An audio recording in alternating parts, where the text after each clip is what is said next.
Hey there, Brightsider. I've got some refreshing riddles for you. Let's start with a warming-up activity. Your main goal is to answer fast and correctly, of course. Yeah. I have cities, but no houses. I have forests, but no trees. I have water, but no fish. What am I?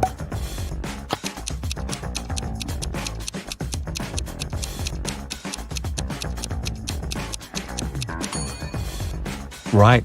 I'm a map. What can run but never walks? Has a mouth but never talks? Certainly not me. Has a head but never weeps? Has a bed but never sleeps?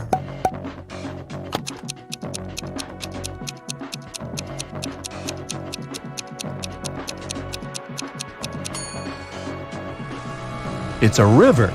Did you guess it right?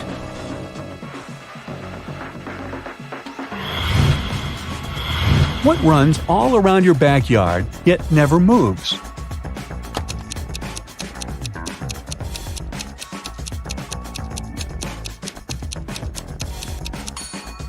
Psst, it's a fence. I'm a box that holds keys without locks, yet my keys can unlock your imagination. What am I?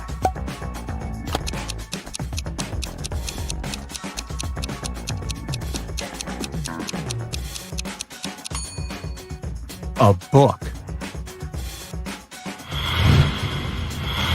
Now I've got a bit tougher brain teaser for you. What TV series is represented by this rebus? Here's a hint. The first, third, and fifth names are there only to fill space.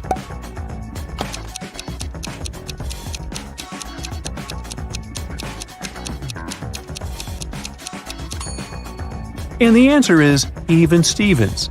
All of the even numbers correspond to some kind of a variation of the name Stephen.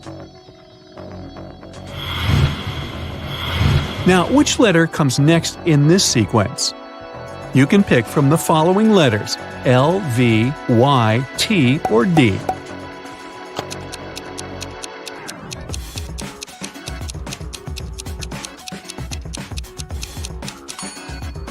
We need the letter Y.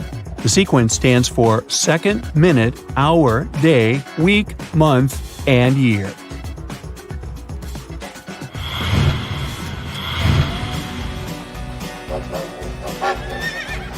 A cowboy rode into town on Friday.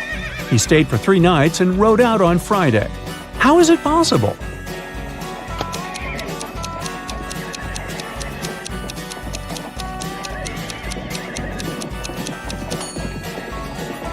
His horse's name was Friday. 6 children have been measured. Turns out Weldon is taller than Delia, but shorter than Zena. Leisha is taller than Benito, but shorter than Delia and Weldon. Benito is not the shortest. Can you put the kids in order of height from the tallest to the shortest one?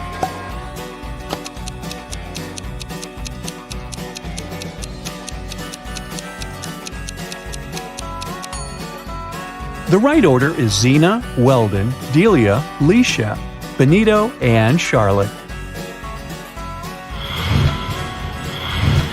Look at these athletes. Who will win the race?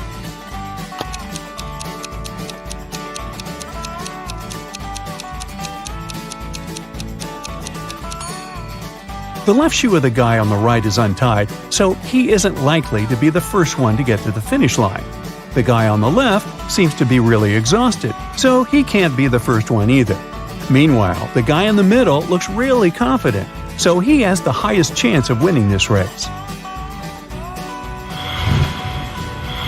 Now get ready for a nice logic puzzle. You've been invited to a party at Charlie's house, but you've never been there before. The guy has 7 friends who live nearby. They've given you a map showing all their houses as well as Charlie's house and provided you with the following information.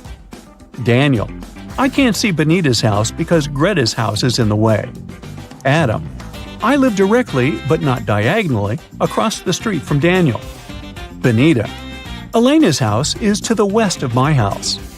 Elena: I have to cross 3 streets to arrive at Franco's house. Hal. I live east of Benita. Can you figure out which house is Charlie's?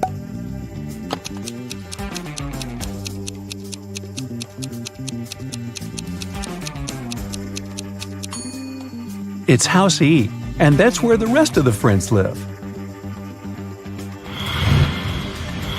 On April Fool's Day, a teenager decided salt shakers with sugar and left messages on each of them. Shaker A, this is salt. Shaker B, this is salt. Shaker C, this is sugar. Shaker D, the salt is not in Shaker B. If only one of these inscriptions is true, which shaker contains salt?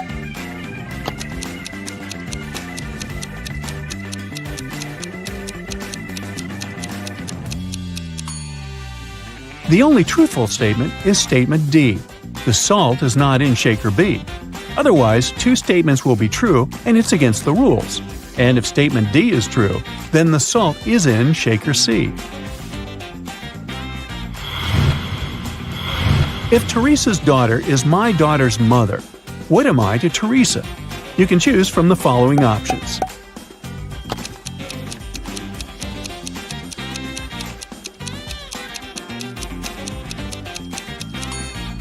The correct answer is, I'm Teresa's daughter. You see, in this riddle, you, the reader, are Teresa's daughter. That's what you are to her. How come? Well, if Teresa has a daughter who is also the mother of your daughter, you are Teresa's daughter. Now let's break it down in a different way. Teresa is your daughter's grandmother, which makes Teresa your mother and makes you the daughter of Teresa. The tricky part is the multiple choice answers. You might have tried to figure it out as if you're an additional person to the riddle, when in fact, you're inserted into the riddle from the get-go. If Teresa's daughter, which is you, is my daughter's mother, what am I to Teresa? The answer is already there. A cat is out on a hunt, and a mouse is hiding from the predator. Can you spot the mouse before the cat does?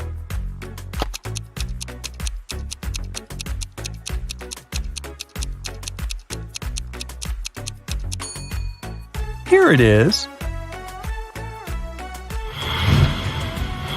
Find the number that best completes the following sequence.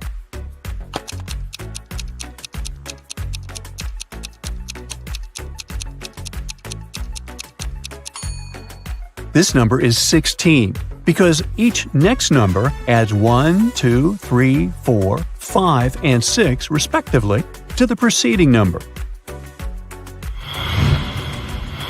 Let's have a small break and crack some short riddles, but you need to be fast. Yeah. I make two people out of one. What am I?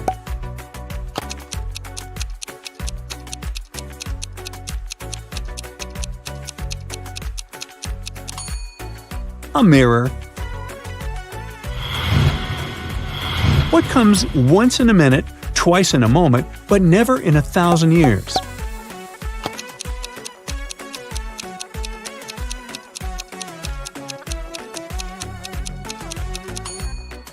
It's the letter M. What's more useful when it's broken?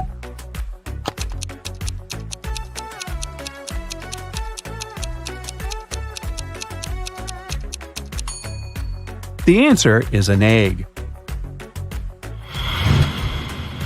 What did a computer eat on the moon?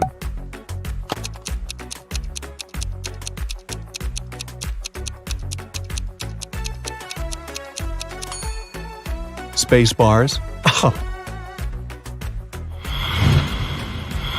Now look at this picture and try to figure out which figure doesn't belong here.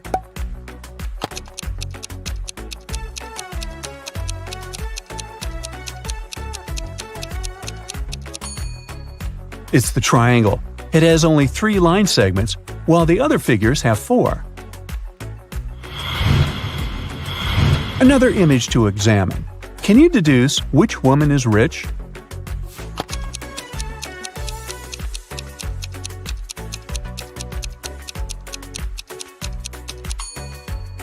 Sarah's watch is fake. Look at the way the name of the brand is written, Versace. Pam's gold bracelet looks very old and has scratches all over it. At the same time, Jessica's wearing a real Tiffany bracelet. Mr. and Mrs. Anderson wanted to celebrate their wedding anniversary. They were going to organize an extravagant party and invite hundreds of guests. But Mrs. Anderson was worried about all the expensive stuff they had in their villa. The couple decided to invite a detective to look after the guests. And indeed, in the middle of the party, the detective noticed a thief. Look at the people gathered in the garden and try to spot the criminal.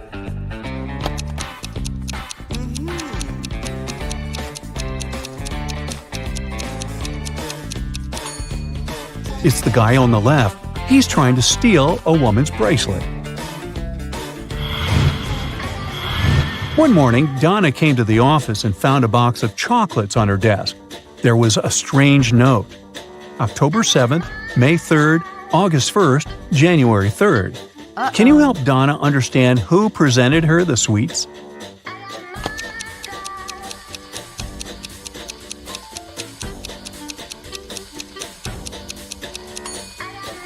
Her secret admirer is Ryan. Those are not dates. The numbers actually means the needed letter in the name of the month. Detective Mitchell was following a bank robber, but after the criminal turned the corner, he seemed to vanish into thin air. After wandering around for a while, the detective came across a small park with a lake. Right on the shore, there were several marble statues. The man was about to pass by when something drew his attention. He realized where the criminal was. Can you figure it out?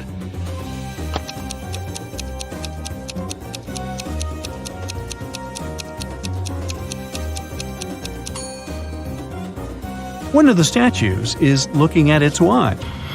Dennis is taking part in a competition. If his last answer is correct, he'll get a prize, an expensive watch. But first, he needs to figure out which of these two watches is real and which is just a toy.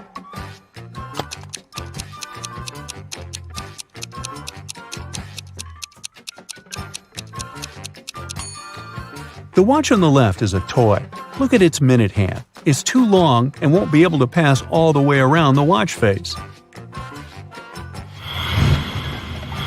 Lisa worked as a teaching assistant at a college. One day, she had to look after a group of students who were writing an exam. Lisa knew that some of them were going to cheat, and indeed, soon after the exam started, the girl spotted one person who was cheating.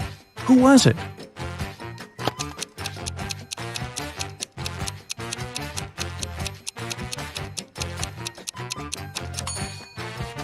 The guy in the back of the classroom. He's got the answers written on his arm.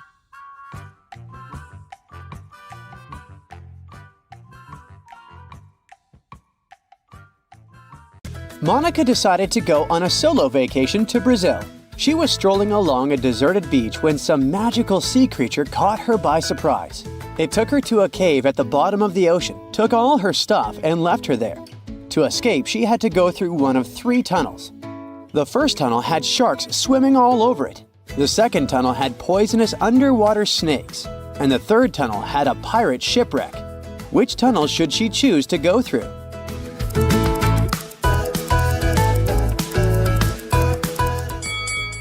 She should pick the third tunnel.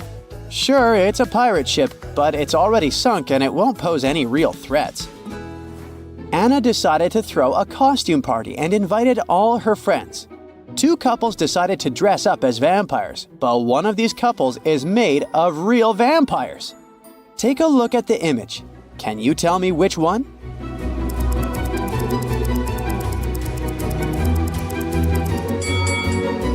It's the second couple. They are vampires. They don't have any reflection in the mirror, do they? On a murky water day, Jason woke up confused. He had bumped his head into a coral reef and woke up in another underwater kingdom. 3 mermaids took him in and helped him get better. When he finally opened his eyes and asked who they were, they all said they were his wife. Take a look at the image. Can you tell which mermaid is telling the truth?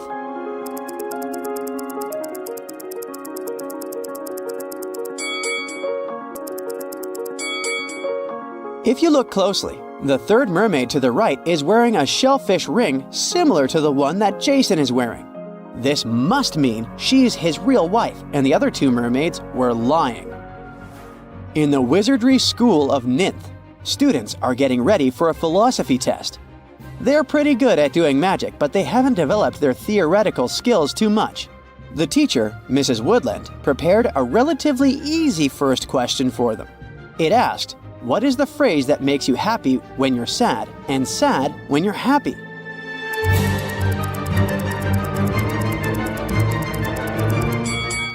The correct answer is, "It will be over soon." Yikes! On the same day of that test, Mandeline had a potion test. She was extremely nervous since she could never get the very difficult spells correctly. She got to the classroom and the teacher had left a few potion bottles for her to label. Take a look at the bottles and the tags. Can you tell which bottle is which?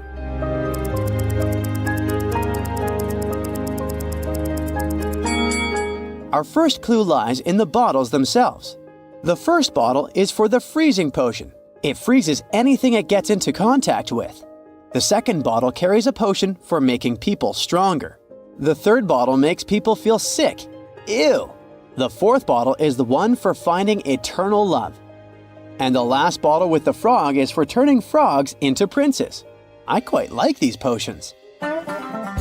On Amy's graduation day, her mother introduced her to a few eligible bachelors. She really wanted her daughter to find a new love, since she had recently broken up with her college sweetheart.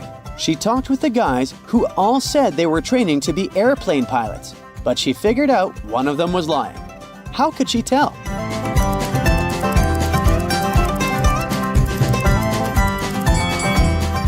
Take a look at the first guy. He's wearing glasses, which means he can't be a pilot. Pilots need to have perfect eyesight. James, a father of 4, went to work, leaving a $50 bill on the kitchen table for his oldest daughter, Quinn, to go shopping. When he got home, there was no food. Quinn said she hadn't been able to go shopping because he hadn't left any money. James asked his other 3 kids to come down and question them. Beverly said she saw the money on the table but didn't touch it. Kenneth said she opened the window and put the money under the book so it wouldn't fly away. Owen said he'd put the bill inside the book between pages 57 and 58. Can you tell who's lying?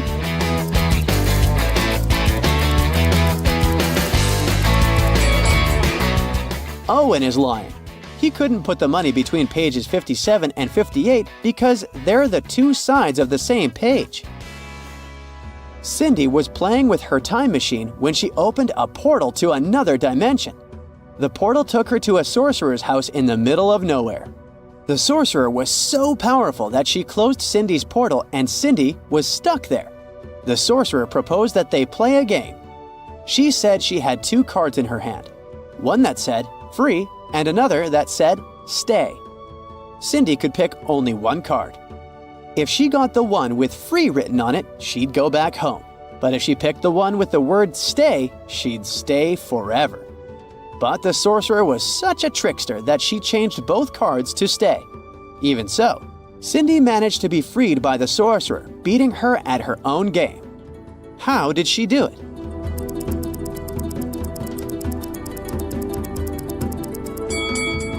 Cindy anticipated what the sorcerer would do, so as soon as she picked the first card, she threw it in the fire, saying it was by mistake.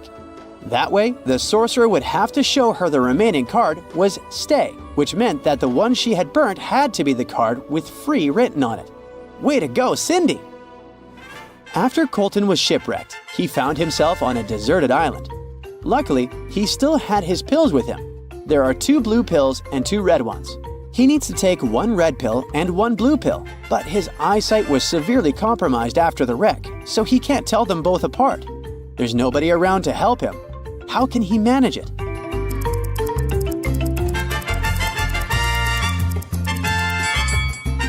Colton should break each of the 4 pills into half and eat 4 halves of each. This way, he'll take exactly 1 red and 1 blue.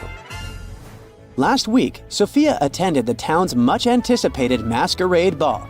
She chose to show off her mother's vintage diamond necklace. But during the event, she noticed her necklace was gone. she called a private investigator immediately and asked him to bring her diamond necklace back, whatever it cost her. Very quickly, the investigator gathered 3 suspects. Kate, the one with the blue mask, says she spent most of the evening in the garden. Bianca, wearing the green mask, insists she was in the bathroom when the theft occurred. Jake, with the silver mask, says that he only noticed Sophia's necklace was missing after he came back from the bar. The investigator immediately knew who was lying and recovered the diamond necklace. Can you figure it out too?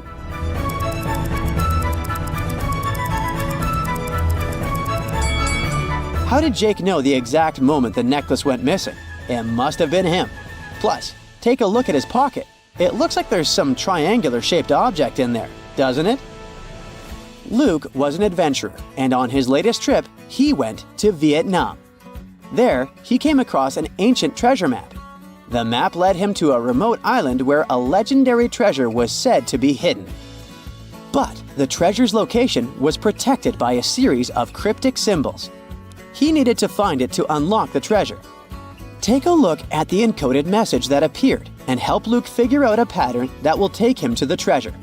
The message said, "Carrot, sun, astronaut, filled, you, room."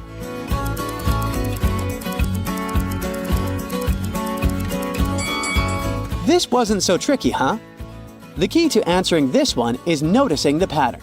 The letters in capitals are the ones that make up the password. So, the correct password is Ray. The other words are just there to confuse you. Way to go, Luke! One of these girls has a pet at home. Can you tell me which one?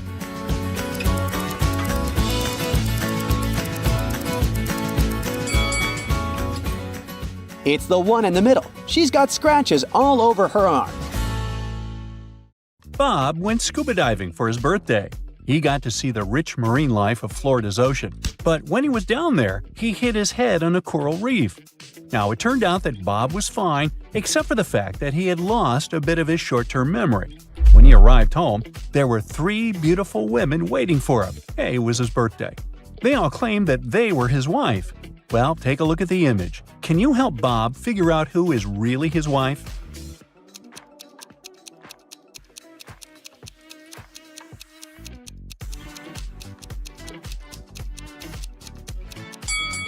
It's the second woman on the right. If you look closely, you'll see she's wearing the same gold ring that Bob's wearing. Henry is the CEO of his own company. Have a look at the picture. One of these ladies is Henry's sister. Can you figure out who?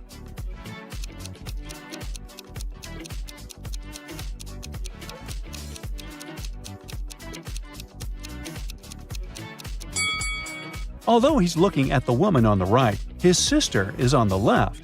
They both have the same birthmark on their necks. Good eye, if you caught that. There was a recent break-in at Mr. Frank's grocery store. Luckily, the security cameras captured everything. Mr. Frank called in Detective Harper to crack the case. Harper noticed one small but very important detail that solved the mystery. Take a peek at the images Detective Harper reviewed. Can you figure out who the thief is?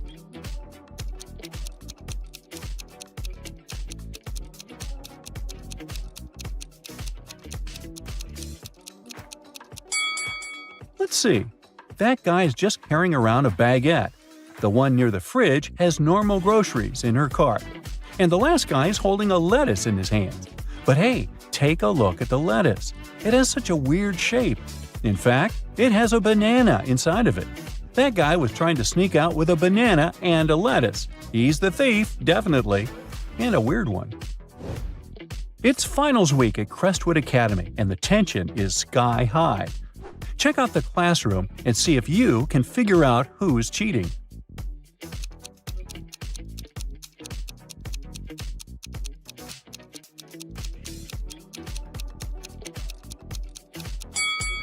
It's the student with the smartwatch. He's looking at his watch to get the answers to the exam. Now, Bella and Ella are preparing for an epic party. Can you figure out who's not very smart?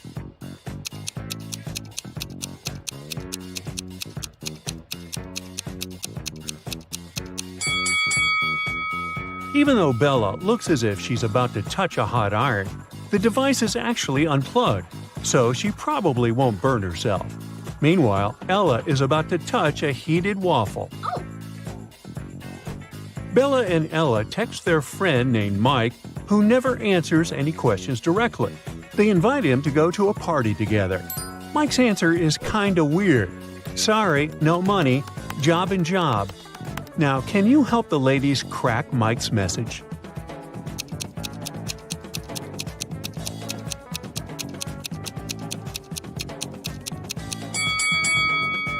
Mike said he had no money because he was in between jobs. Bella and Ella arrive at the nightclub and see a huge line at the entrance. The local guard, Greg, checks people's ID cards. His task is not to let in suspicious people and folks under 21 years old. Here's the first guest's ID card. What do you think? Can you help Greg decide if he can let this visitor in?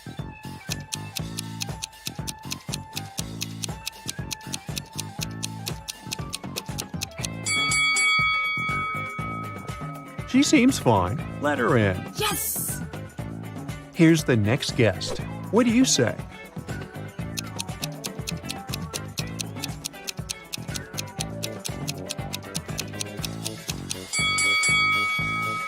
June 31, doesn't exist.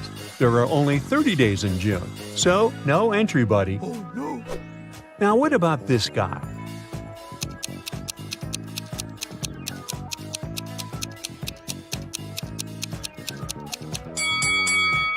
Something's wrong with his birth date as well. There was no February 29 in 1977. That wasn't a leap year. And what about this lady's ID?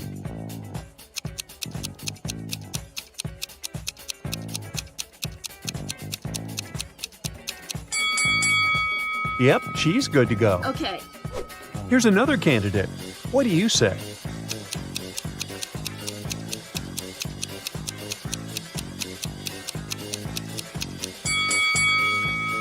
Well, he's 22, so he seems fine. Finally, Bella and Ella enter the club building, but they take a wrong turn and get lost. Finally, they enter an old-fashioned two-story hallway with a beautiful fountain in the middle of the room. That's when Bella and Ella realize that they are not alone. There are many ghosts here. Can you figure out the exact number?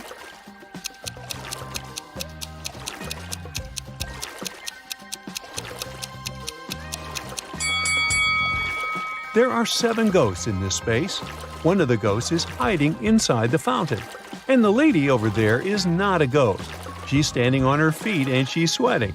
So she's very much alive. The lady is the owner of the property. She says, "To get out of this place, you have to crack the following puzzle." Can you help Bella and Ella figure out what number is hiding under the question mark?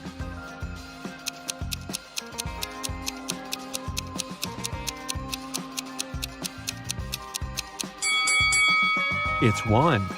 5 equals 1 because 1 equals 5. That was mentioned earlier in the equation. Bella and Ella are very hungry. Finally, they get to the party and see 2 tables with snacks. Although they look identical, there are 5 differences between them. Can you spot those details? Feel free to pause the video if you need more time.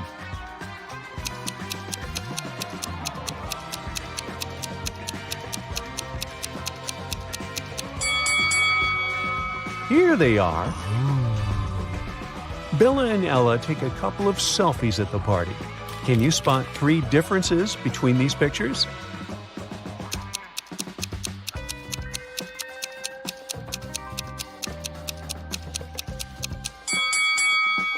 Ah, 1, 2, and 3. Bella goes to the dance floor, and Ella stays on the sofa. After a while, Bella returns and finds no Ella, only a creepy note on the sofa. "We have imprisoned your friend in the middle of this labyrinth. Go save her before it's too late." Bella approaches the labyrinth entrance. She's worried that once she walks in, she won't be able to find her way out. Oh my god. How can she escape the labyrinth without getting lost and wasting too much time?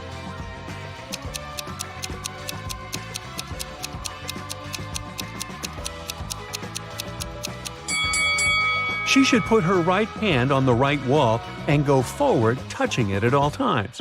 She'll be walking into traps along the way. But if Bella follows the right wall, she'll get out of traps and will eventually find her way out of the labyrinth. Let's take a look at this labyrinth from above. Can you help Bella find the correct path?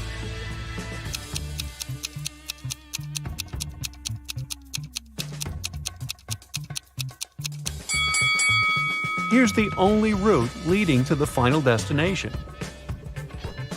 Bella manages to find Ella in the center of the maze. Suddenly, a secret door opens, and a creepy voice announces, "You can use this elevator to leave, but first, you have to enter a 4-number passcode to turn it on." Can you help the ladies crack the code?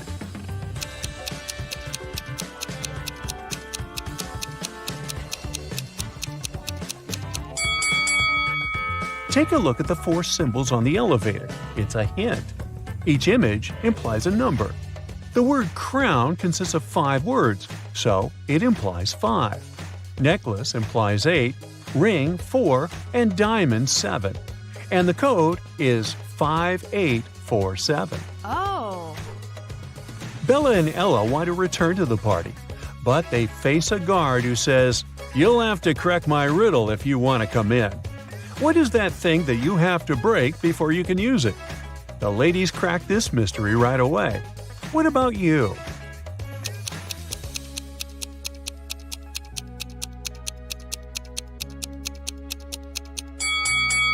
The correct answer is an A. Yes! Bella and Ella are walking down the corridor. They face a locked door. There are 5 buttons on the door, but only one of them will let Bella and Ella pass. If they choose the wrong one, the door will get blocked forever. Can you help them choose the correct button?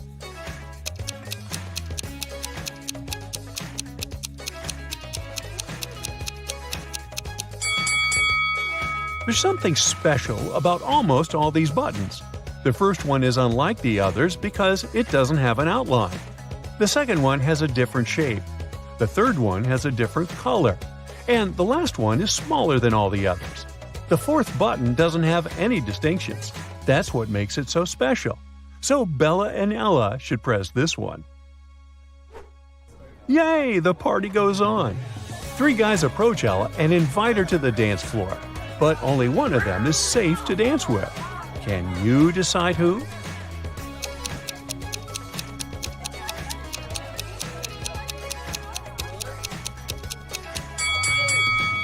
The first guy has too many spikes on his clothes. He might accidentally scratch Ella.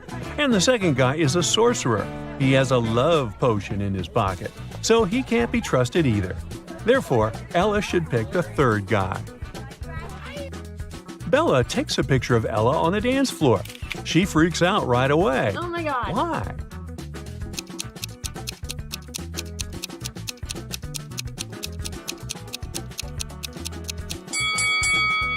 There's a skeleton among the dancing people. Ella gets very thirsty after dancing and approaches a waiter. He offers her an infinite supply of free drinks if she can crack his riddle. "I'll give you 1 glass of milk and 1 glass of water.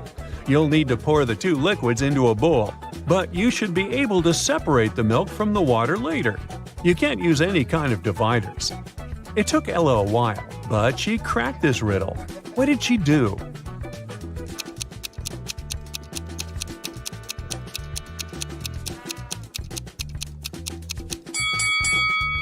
She poured all the water into a bowl and froze it. After that, she added the milk. Oh.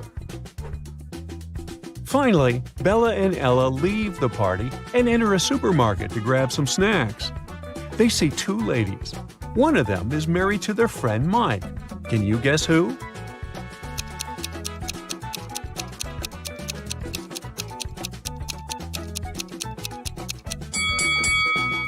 It's the lady on the left. Her shopping cart contains shampoo for men's hair and beard. Bella, Ella, and their common friends, Nick, Nancy, and Adam, are hanging out at Mike's place. The next morning, they find Mike unconscious in the living room.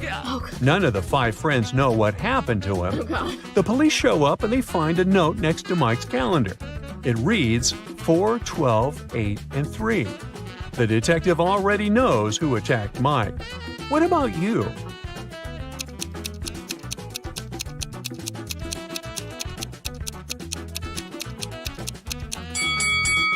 It was Adam.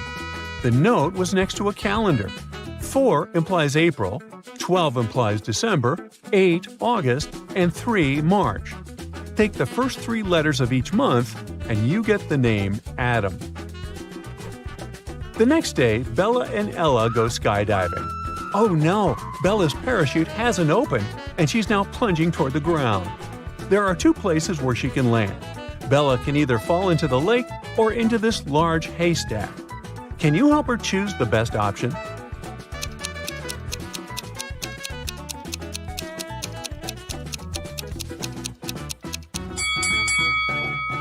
Bella should try to fall on the hay. Can you see those creepy crocodiles hiding near the lake? Bella manages to land safely. She meets Ella and they go camping. Unfortunately, Ella gets bitten by a snake, and Bella is trying to suck the venom out of her leg. Mike is also on the trip. Suddenly, he spots a black widow spider on his arm. Who's in a bigger danger, Bella or Mike?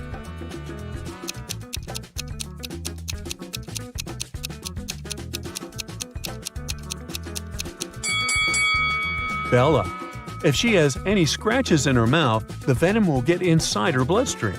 As for Mike, black widows rarely bite people, and the bites are rarely fatal. Hey, are you ready to test your brain power and see how much of it you actually use? Then, let's start. There once was an evil king who loved himself so much, he'd always carry a pocket mirror to admire his own reflection. He wanted to have the largest and the most expensive castle in the whole world. He made workers build it day and night without a break, so they decided to take revenge on him. Once the castle was ready, the king went in and found himself in a maze. There were 3 doors, and he had to pick one to get out. Behind the first door, there was a hungry monster that could take the life of anyone who looked at it. Behind the second door, there was a shaky bridge over a chasm that was easy to fall into. And the third door opened to a massive fire blocking the way. So, what should the king choose?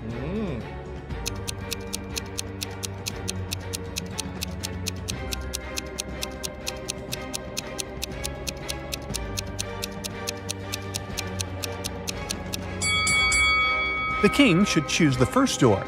He can use that mirror he has to reflect the monster's gaze. Voila! The monster is gone, and the king can pass easily.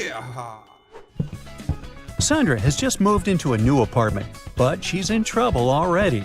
She saw 2 people break into the apartment next door. She knew for sure she had just one neighbor, and he was a circus performer. Sandra called the police, but since none of the men had a key or an ID on them, the police couldn't help much. They decided to figure out which of the men was lying. Can you help them?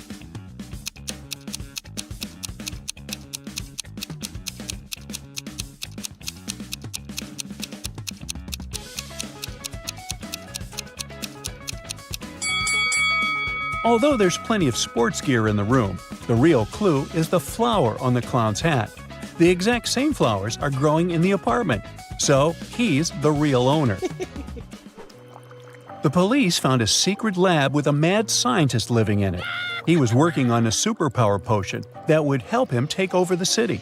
Somehow, he managed to escape from the lab, and now the police have to find him to prevent disaster.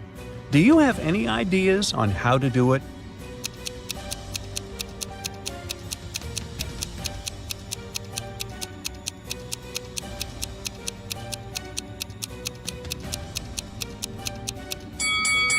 There are some flasks in the trash can.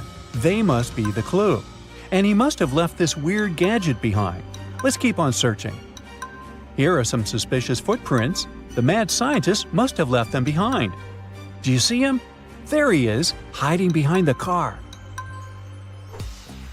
Neil invited his best friends to his birthday party and ordered a cab for them so they wouldn't have to drive. Everyone had fun, but then it was time to open the gifts, and one of the boxes turned out to be empty. Someone must have stolen it. Oh no. Sue said, "I make more money than all of you together. Why would I steal that gift?" Nikki said, "I've just arrived, and you're blaming me for stealing something? Sorry for being late." Mimi explained, "I haven't even seen that blue box with a golden ribbon before. Who's lying here?"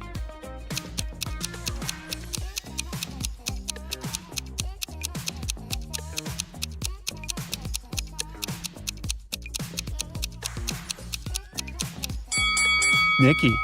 Everyone arrived in one taxi, so how could he have been late? Liza is a secret agent, and today her mission is to discover some super important papers from a little house in a faraway village. She arrived there, made sure no one was watching, and was about to enter. But there was a combination lock on the door. Luckily, there was a note nearby. Can you help Liza figure out the code using the note?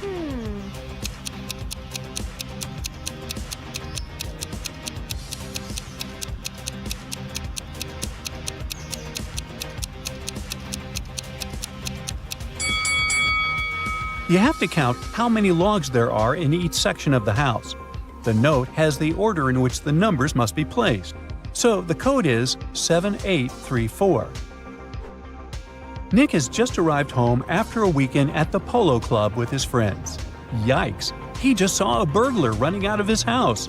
Nick tried to follow the stranger, but he was way faster, so Nick couldn't catch him. But he noticed the burglar was running towards the construction site nearby. He must be pretending to be a construction worker. Which of these guys is an imposter?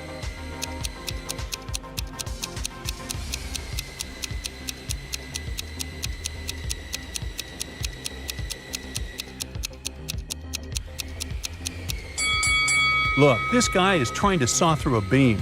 The guy on top will fall if he succeeds here. He must be the burglar. This family only seems normal. The dad is a real superhero. He can travel in time, he can fly, has super hearing, and always knows when someone is lying. It's cool, but not for his son. He has really bad grades at school and was grounded for the holidays. The boy really wants to go to his best friend's birthday party. How can he escape? He can tell his dad he has to be at school today. He can lock himself in and escape through the window. He can run away quietly while his dad is watching TV.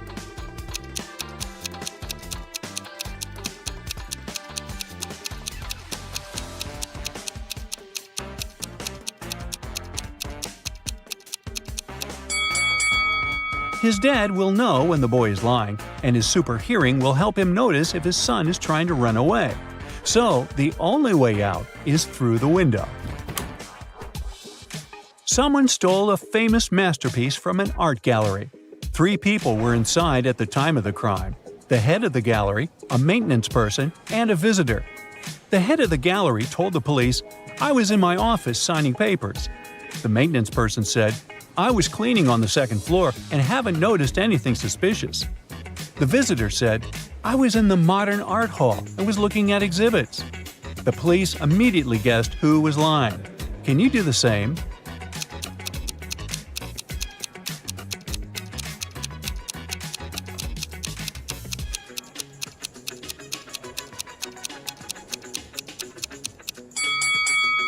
It was the maintenance person. The gallery doesn't have a second floor. In a big company, an important contract went missing. 3 employees became the prime suspects: the manager, the secretary, and the analyst. Here's what they had to say.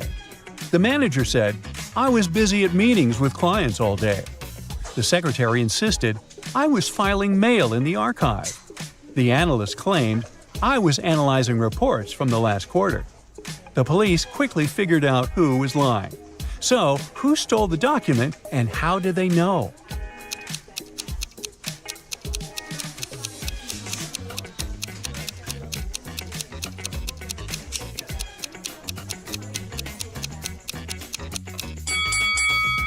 It was the secretary. The company only updates the archive on Fridays, but this happened on a Wednesday. Busted! Someone tried to hack the security system of a top-secret research base. The base is really well equipped, with self-updating software and all the latest tech. 3 team members fell under suspicion: the engineer, the guard, and the programmer. The engineer said, "I was checking the base's power supply, and everything was fine." The guard told the police, "I was patrolling the area, and everything was quiet." The programmer explained, "I was updating the system's software." The police immediately knew who tried to hack the system. Can you guess who it was and how they figured it out?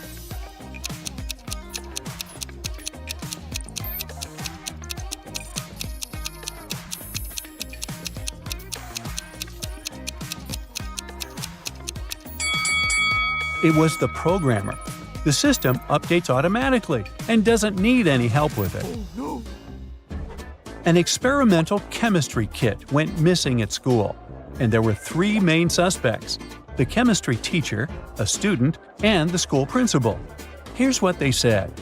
The teacher: "I was prepping for class." The student: "I was reading a book in the library." Principal: "I was reviewing documents about new supplies." The police immediately knew who was lying.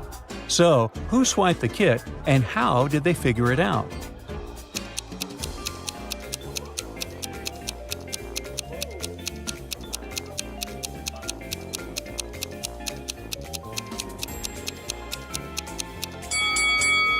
It was the student.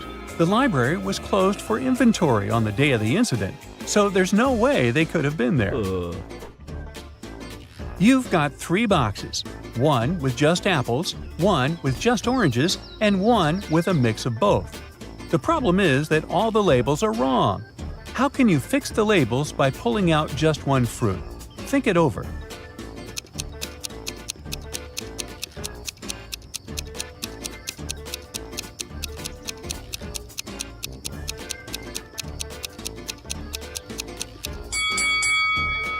So here's the trick. Grab a fruit from the box labeled mixed. Since all the labels are wrong, this box actually has either just apples or just oranges. Let's say you pull out an apple. It would mean that this box is actually the just apples box. Now you've got 2 boxes left. The one labeled oranges can't just be oranges because it's mislabeled. And it can't be just apples because you've already found the apple box. So it must be the mixed box. It means the last box, which was labeled apples, must be the just oranges box. And there you go. You've sorted out all the boxes. Martin wakes up locked in a basement. The man has no idea how he got there. Probably through a hatch in the ceiling. There are 3 doors leading out of the room. Behind the first one, there's a deep pit with metal spikes at the bottom. The second door leads to a lake with hungry piranhas. And behind the third door, there are crocodiles. But the worst thing is that the room is starting to fill with water. You need to help Martin, and fast. So write in the comments what the poor guy should do to save his life.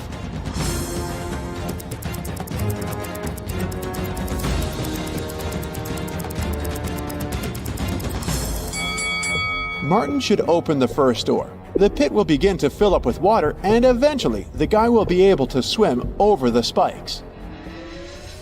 We've got one more person, Elisa, trapped in a room that's being filled with water, coming from a tap in the wall. There are no windows in the room, and the door is blocked. Elisa only has a mop and a big bucket. If you know how to save her life, comment below.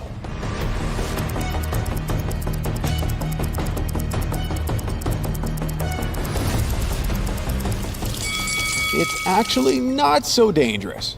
Elisa just needs to turn off the tap.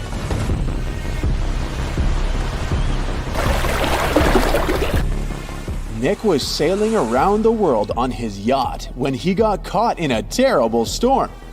At one point, he hit his head against the mast and lost consciousness. When he came round, he found himself on the beach, surrounded by unfriendly-looking locals who definitely didn't like foreigners. They offered Nick 3 options: sending him to a cave filled with tarantulas, throwing him into a pit filled with yellow scorpions, or taking him to meet several hungry lions. If you don't write in the comments which option the guy should choose, it might end badly for him.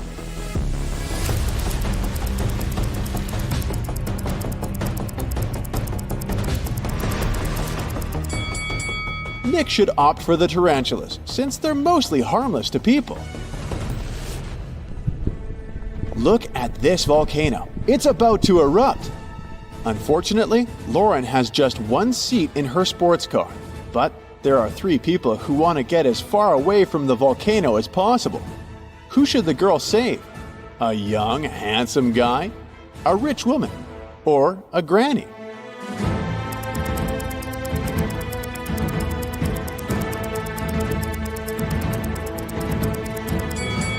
While the guy and the woman are young and can move fast, capable of running away, the elderly lady won't make it. Lauren should give her a lift, but if you disagree, write your opinion in the comments. Look at these teachers. One of them is a vampire. You need to react fast to save their students from untimely demise.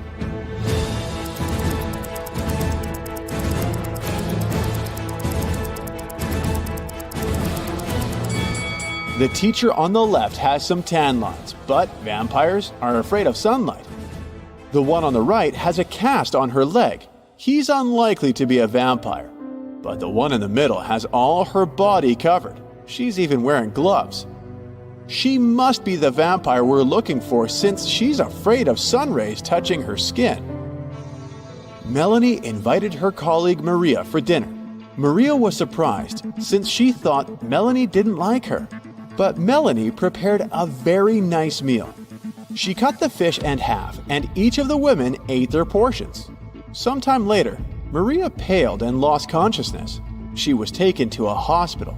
It was bad food poisoning. Several days later, police arrested Melanie for trying to poison Maria. Write in the comments how she managed to do it. After all, the women ate the same dishes.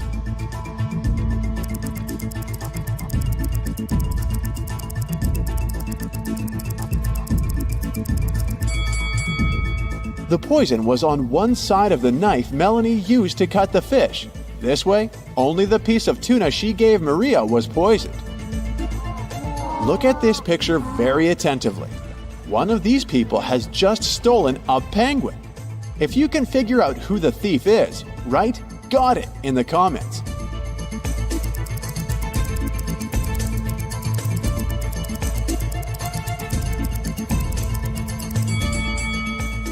The first man has obviously come to feed the penguins. The lady is really pregnant. As for the young guy, he has a heavy backpack, which is leaking. The penguin must be inside. Look at these people. One of the women isn't a real wife. If you can answer correctly in the comments which one it is, you're a true detective.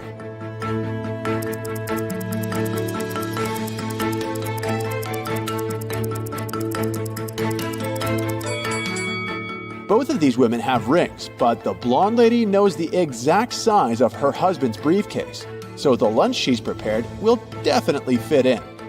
As for the second woman, she must be his sister. They have identical birthmarks. 4 friends went out for lunch. They ate the same food, but 2 of them got food poisoning. Why are the rest fine? Switch on that inner detective of yours and write your answer in the comments below.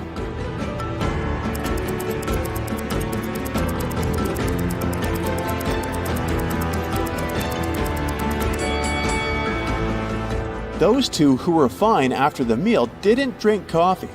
The drinks were poisoned, not the food. These ladies went to enjoy some ice cream together, but after that, one of them got sick. Can you tell us why?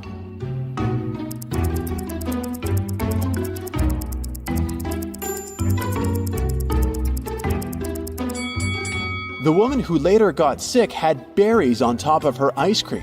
The other ladies ate ice cream with cinnamon. Michelle was about to leave her office when she received a message from the building security that a dangerous criminal had sneaked inside. The woman needed to get out of there as soon as possible. She was running towards the elevators when both of them simultaneously opened their doors. Inside, there were suspicious-looking guys. Which elevator would you opt for? Share in the comments.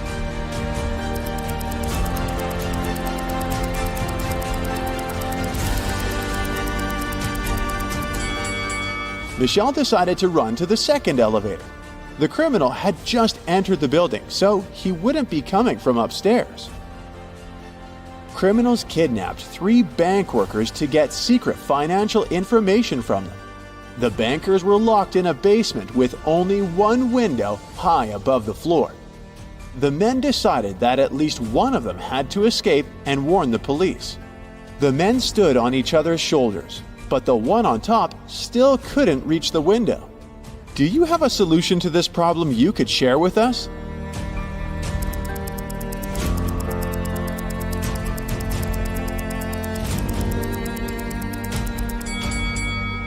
The tallest of the bankers should climb on top.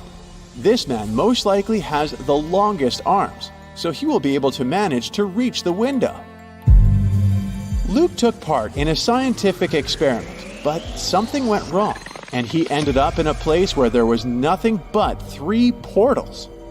One of them led to a polar desert in Antarctica. The second one opened into a volcanic crater filled with molten lava. And behind the third portal, there was the dinosaur age with huge diplodocuses roaming around. Which portal would you jump through? Tell us in the comments.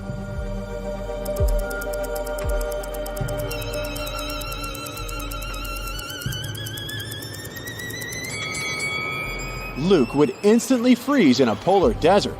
Molten lava isn't even an option. But diplodocuses are totally harmless to people. They only eat plants. Once, a prison guard accidentally overheard very disturbing rumors. One of the most dangerous criminals was planning a prison break. The guard watched the footage from the surveillance cameras and discovered that 2 women had been behaving suspiciously. One of them was a former bodybuilder, muscular, with short hair and covered in tattoos. The other was quiet and reserved. She preferred to spend time on her own.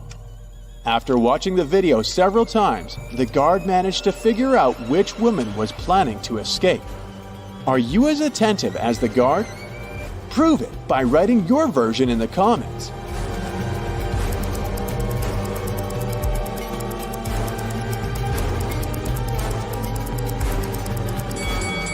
The second prisoner is planning an escape. If you look attentively, you'll notice a file in her hair bun. She can use it to get through the metal bars. Serena is a private investigator. This year, she decided to spend her vacation at a fancy ski resort. Serena arrives at the main gates and takes a look at the entrance. Then, she turns around to tip her taxi driver. After that, she returns to the gates and spots 3 changes. Can you also see them?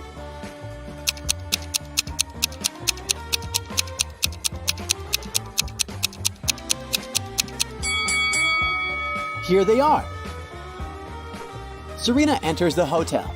3 porters offer to carry her bags, but one of them cannot help Serena with her luggage.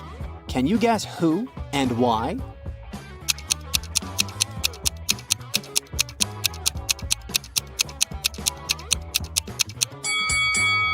The guy in the middle has transparent hands that go through the walls. He's a ghost, so it's unlikely he'll be able to carry Serena's physical baggage. Serena approaches the reception desk. She's checking in along with 3 other people. Hello. Serena takes a look at her passports and immediately spots the fake one. What about you?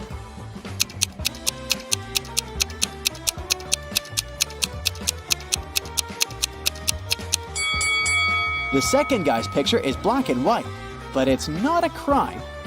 The third lady's document also looks fine, but the picture of the first lady has snow-capped mountains in the background. No matter what country she's from, the background in the passport photo should be plain, so this ID is fake. Yeah. Finally, Serena receives a keycard for her room. She goes there right away, but unfortunately, the door doesn't open. Serena returns to the reception to complain. She sees another lady complaining about the very same thing. Can you guess what's going on here?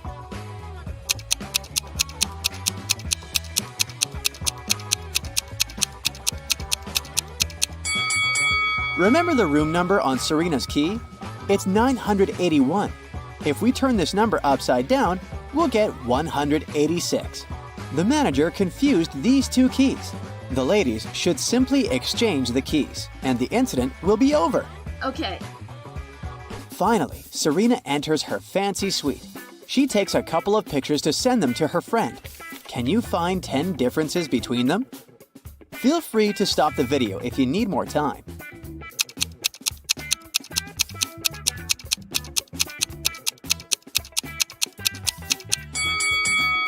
Are you ready to see the answers? Here are all 10 differences. Serena unpacks her bags to go skiing. Oh no, she forgot her hat at home. Serena goes to the local winter sports store to purchase a new hat. Which items don't belong here?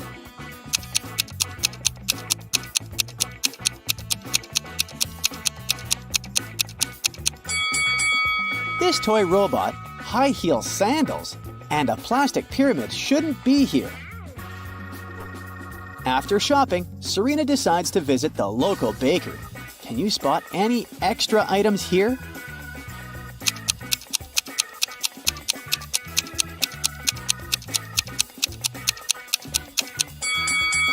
This can of pet food and a dog bowl doesn't belong here, as well as this cat tree. Finally, Serena is in her ski suit.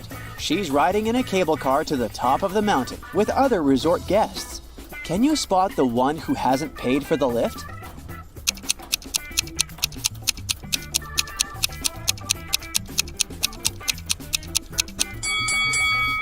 I bet this little mouse didn't pay for the ride. The fire alarm wakes Serena up in the middle of the night. One of the cottages on the territory of the ski resort caught fire. Oh no. Luckily, all the guests and staff members are safe. Serena finds 3 suspects.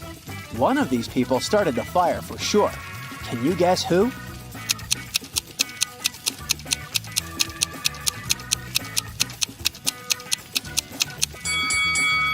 It's the guy in the bathrobe. He's hiding a bottle of fire starter liquid in his pocket. Oh my god. In the morning, Serena goes to the breakfast buffet. There are 4 croissants on the tray. One of them is made of plastic. Oh. Can you spot which one?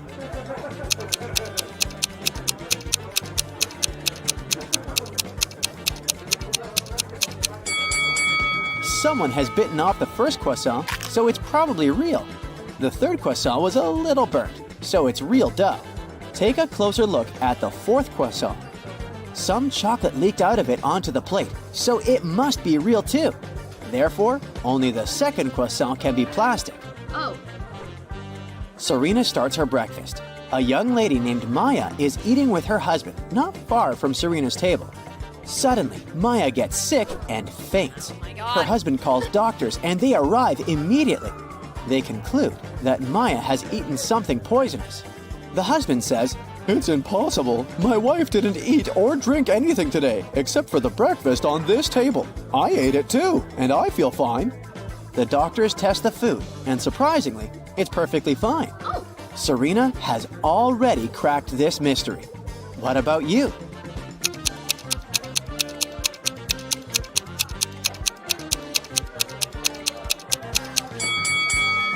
The poison was in Maya's lip balm. Serena suspects that Maya's husband poisoned her, so she decides to follow him to find some evidence. He enters his hotel room for a moment and then leaves. Serena sneaks into the room. She finds nothing suspicious except a hotel notebook. Someone tore out exactly 1 page from it. Fortunately, the writer pressed the pen very hard and left traces on the next page. Serena shades the paper with a pencil and reveals the following text. Can you help her decode this message?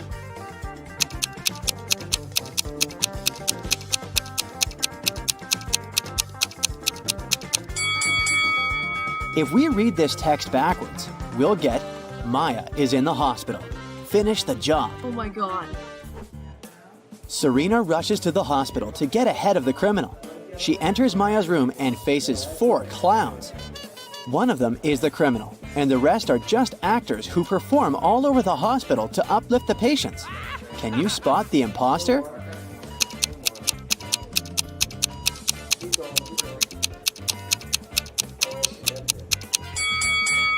The guy with the red bow is the criminal. He sneaked it from the decorations in this room because he was rushing to disguise himself. Oh. Serena calls the hospital guards to arrest the imposter, but he pushes everyone away and escapes through the back door. Serena follows him and ends up in the parking lot. The criminal is hiding in one of these cars. Come to me. Can you find him?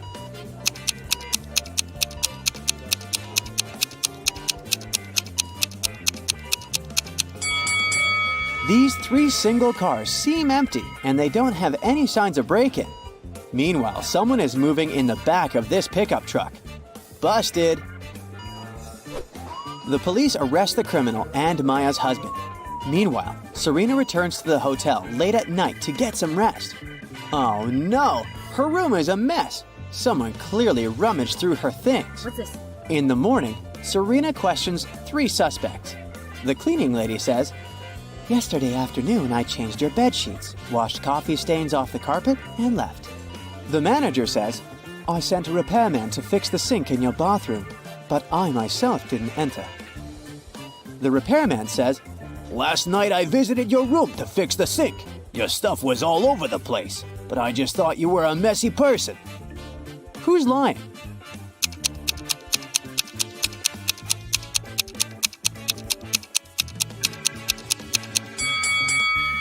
The cleaning lady. She said she had removed the coffee stains from the carpet, but they're still here. Serena lands on a chair in the hotel lounge to sign a stack of postcards for her friends. Suddenly, she smells hot chocolate from the cafeteria. She goes there to order a cup for herself. In a couple of minutes, Serena returns to her chair. Oh no! The postcards are gone. She questions 3 people nearby. Mike says, "I was reading a book all the time, so I didn't look around." Richard says, "I was taking pictures of my girlfriend Stella. You can take a look if you don't believe me." And Stella says, "Richard is telling the truth. I was posing for the camera. Why would I pay attention to your stuff?" After hearing their stories, Serena knows for sure who's guilty. What about you?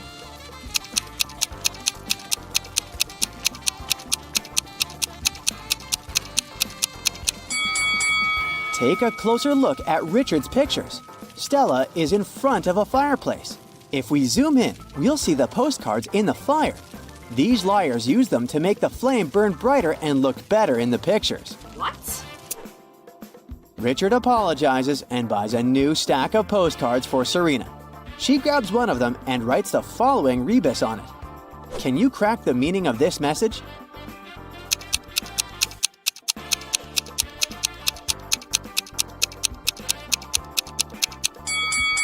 To infinity and beyond.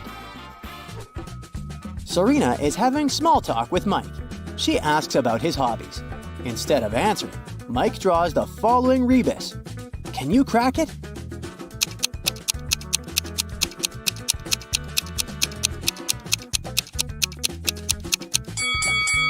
He likes to swim underwater. Serena says, "I see you like puzzles. Crack my riddle and I'll get you a huge cup of hot chocolate." Mike agrees. Here's the riddle. The task is to replace the question mark with the correct letter.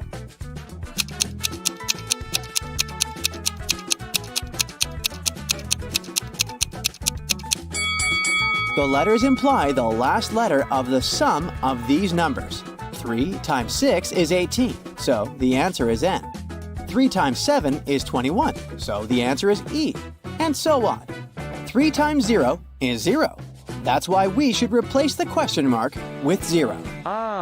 Get ready to decipher the enigma. 3 women gathered at a table in a popular cafe. Their appearances seemed to reveal their financial status. 2 of them looked wealthy, while 1 woman didn't seem to be as well off. Look at these ladies very attentively. and write in the comments which of them is not actually rich. The answer might not be as obvious as it seems.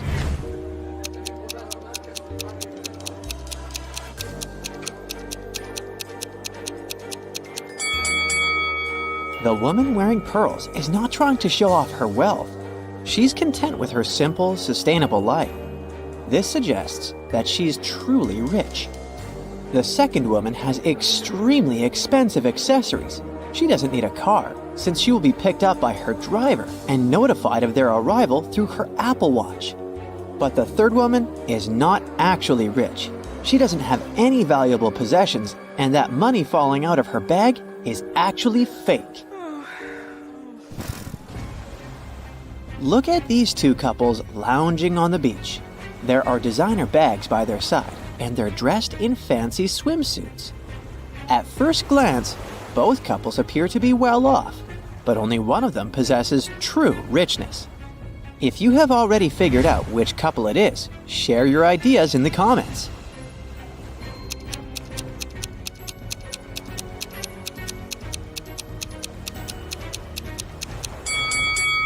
The couple on the left have some fake items. If you look at them attentively, you'll notice that the logos are written incorrectly. They're also pale.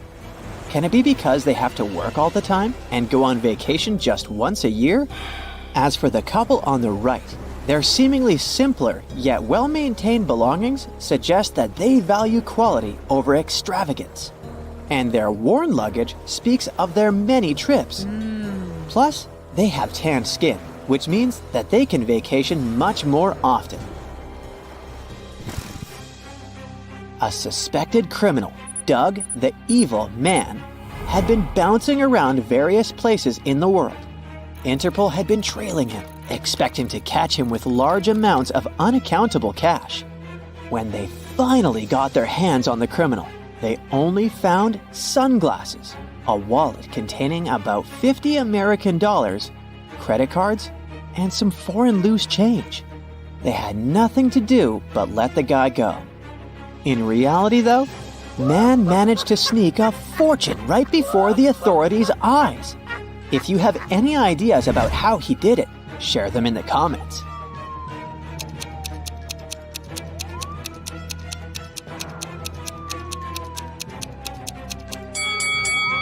These foreign coins were actually extremely rare and incredibly expensive ancient coins. Detective Stanwyck came to Mr. Pennyroll's house to investigate a crime. Mr. Pennyroll claimed he had been kidnapped by bank robbers when he had arrived to open up the bank where he was the assistant manager. They made him open the safe and give them the money. They told the man to drive them to his house. They wanted to get his wife's jewelry too. Oh my God! While they were on the way, one of the criminals moved the money into a paper bag and threw the bank bag out of the window. When the car stopped at the red light 2 blocks later, the banker managed to escape. The detective decided to follow the route back to the bank to look for clues. At one point, Mr. Pennyroll shouted that he saw the empty bank bag, and a few minutes later, he pointed at the red light where he managed to escape. When they arrived at the bank, Detective Stanwyck arrested Mr. Pennyroll for a false report. Have you noticed a problem with the banker's story? Then tell us in the comments below.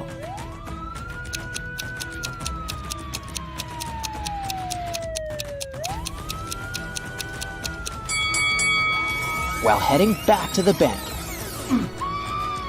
they should not have reached the money bag before they reached the corner where Mr. Pennyroll jumped out of the car. He supposedly did that after the criminal had tossed the bag out. If this story was true, the detective and banker would have passed the corner first and the money bag next on the way back to the bank. Now, there's a truly mysterious case for you. Chelsea walked up to a parked taxi, handed the taxi driver a $20 note, and walked away. Here are the things you need to know. She's not very good with directions. $20 is too big of a tip for giving directions. The girl also has a car of her own, and it's not broken. Can you solve this mystery faster than the other Brightsiders? Leave your answer in the comments.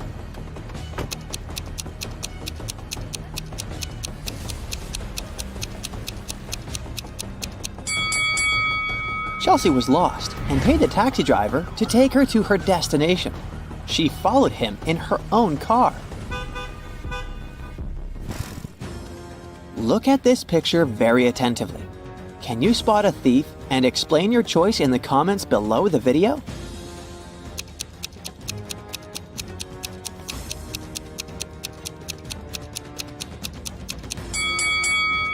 It's the woman in the brown coat with white lapels. She stands out among the crowd, as everyone else is either wearing sleeveless or short-sleeved outfits. Stephen called the police to report that his valuables were missing. When the police arrived, the man told them he had gone on a camping trip alone. He just got there and set up his tent when it started raining heavily. He hurried to get some dry firewood and left his bag with his wallet and all the documents inside the tent. When he came back, everything was gone. The police officers didn't believe Stephen and fined him for making a false call. Have you figured out how they understood that the man was lying? Tell us in the comments.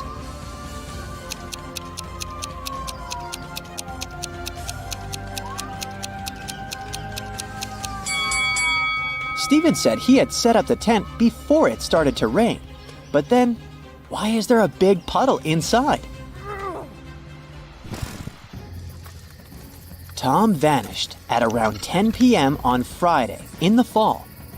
A police officer questioned his 4 friends. She suspected that one of them had something to do with the guy's disappearance. She asked each of them what they had been doing at that time. Adam said he had been choosing an outfit for a date. Daniel was getting ready for a party that was going to take place at his apartment. Sophia said she had been relaxing by doing yoga before her night shift at work. And Jake was watching birds in the park. After questioning the suspects, the police officer arrested one of Tom's friends. If you know who she detained, write it in the comments.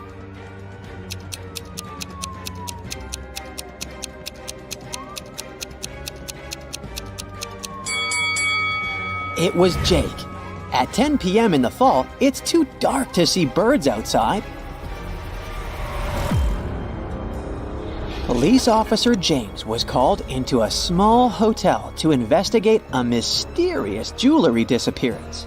Emily had checked in the night before and put all her expensive diamonds in her hotel room safe. After she came back from lunch the next day, the jewelry was gone. James had 3 suspects. The receptionist said she had been out on her lunch break. The maid said another guest had checked out earlier that day, and she had been cleaning their room. Susan, another hotel guest, said that she had just woken up. One of these people is lying. If you figure out who it is, write your guess in the comments as fast as possible.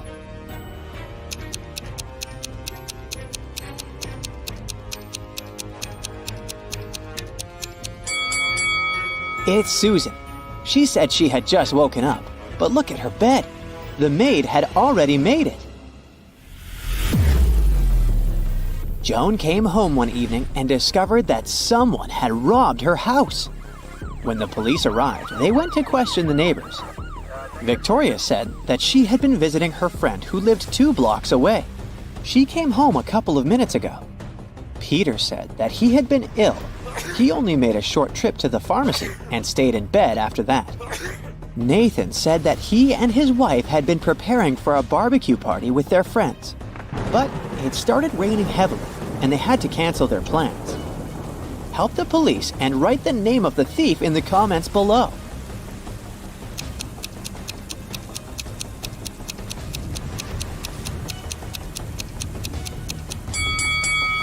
It was Victoria. It was raining, and she said she had just come home. But look! Her hair, clothes, and the umbrella, which is standing near the door, are absolutely dry.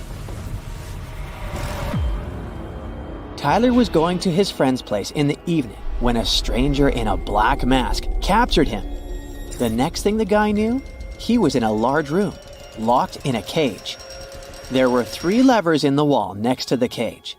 If he pulled the first lever, he would let hungry lions into the cage.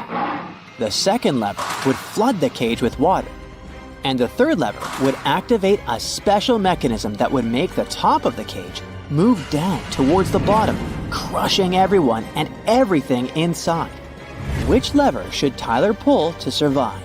Share your choice in the comments.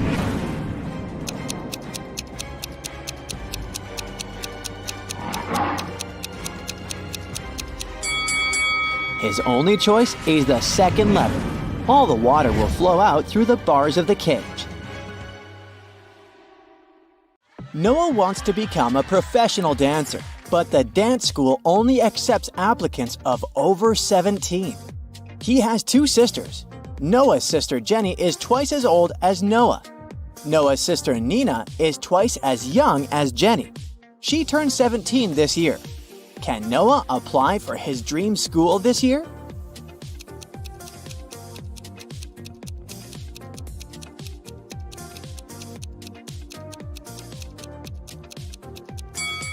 Yes, he can. Noah and Nina are of the same age because they are twins. So Noah is 17 years old. Noah wants to look good during his entrance exams, so he goes to a beauty salon. One of these hairdressers is an imposter. Can you guess who?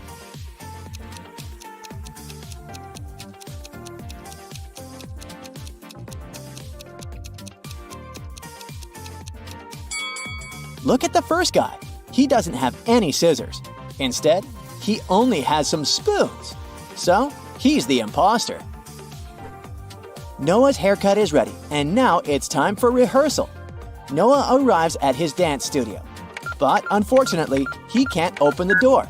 Someone changed the 6-digit password on the combination lock. Can you help him crack the code?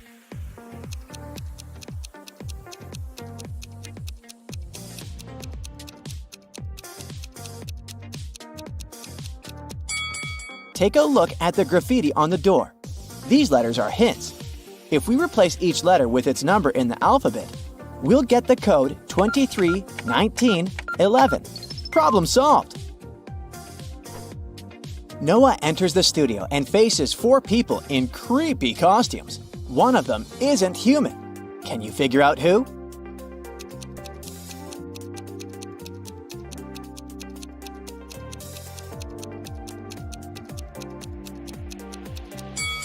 The third guy is too transparent for a human being. Noah's dance teacher enters the room and the class begins. Can you spot anything suspicious?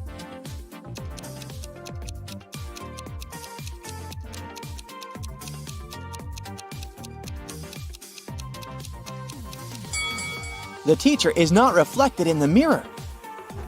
Noah's girlfriend Shelly works in a hotel. He's visiting her at work. Noah comes across these 2 cleaning ladies. One of them is a visitor from another planet. Can you guess who?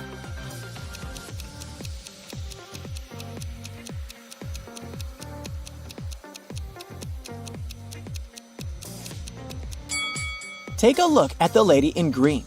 Her vacuum cleaner is unplugged, but it works. So she's the space stranger.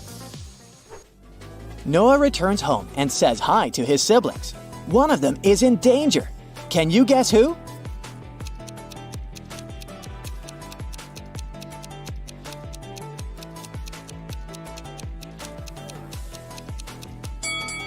Jenny mixed sugar and salt. That will make her dish terrible. Not a big deal, but Nina is painting her clothes. She's wearing a facial mask instead of a respirator mask. Her nose, mouth, and eyes are not protected at all, so she's in danger.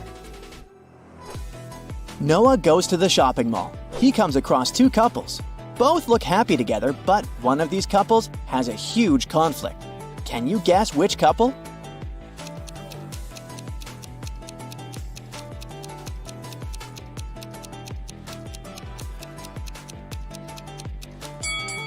This blonde lady holds a knife very close to her partner, but she just wants to buy it.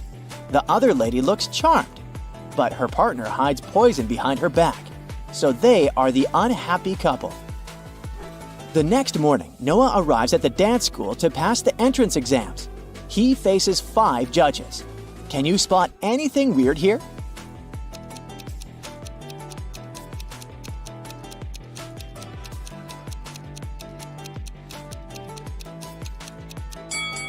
Take a look at the wall. The guy in the painting is moving.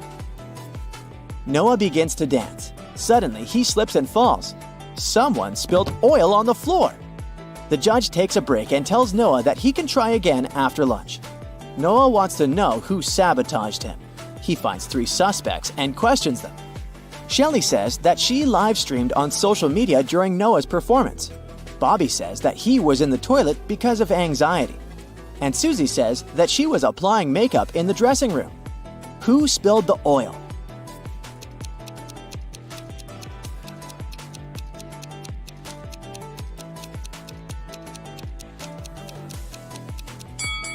Take a look at Susie's makeup bag. There's an empty bottle of olive oil among her beauty products. Busted!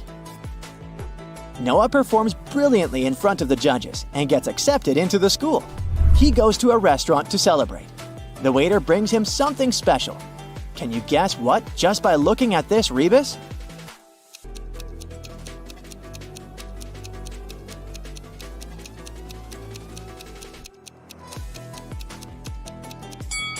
Mayonnaise!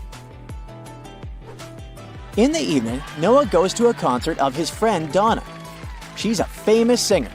Donna's 3 biggest fans show up in the dressing room to meet her. After a while, Noah finds Donna unconscious and calls the police and an ambulance. All 3 of Donna's fans say they took her autographs and left. Noah searches the room and finds a temporary tattoo in the shape of Donna's signature. This means that one of these autographs is fake. Which one?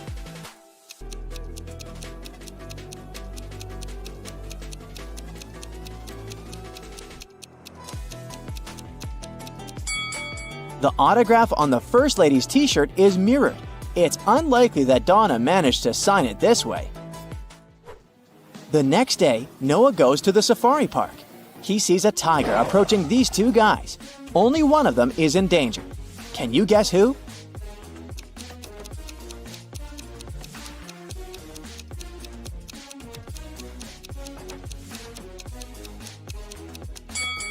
The guy on the left. He's a tourist who's too busy to notice the tiger.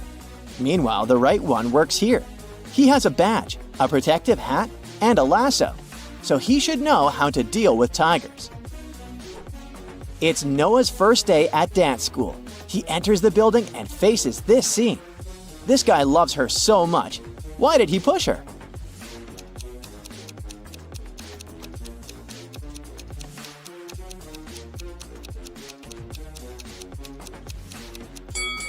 Look in the mirror. A cameraman is standing behind it. They're filming a movie.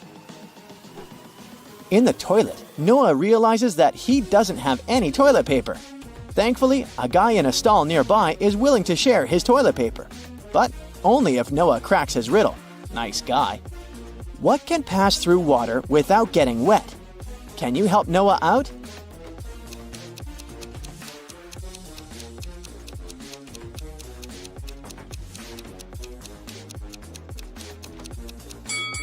The correct answer is light. Noah enters the local cafeteria. Harry, Aurora, and Carrie are drinking coffee. Meanwhile, Ellison, Lola, and Billy are drinking tea. What does Warren drink?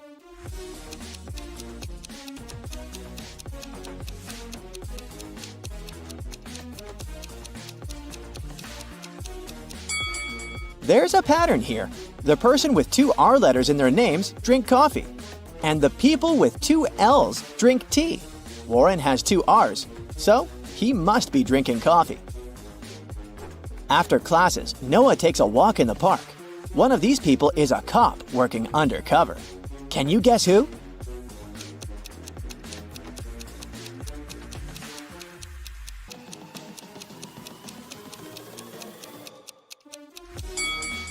This lady. She's wearing a police badge. Noah returns home and realizes that his puppy is missing.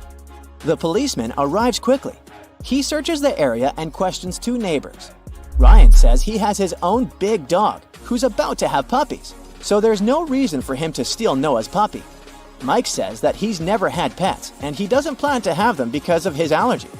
The policeman arrests one of his neighbors. Can you guess who and why?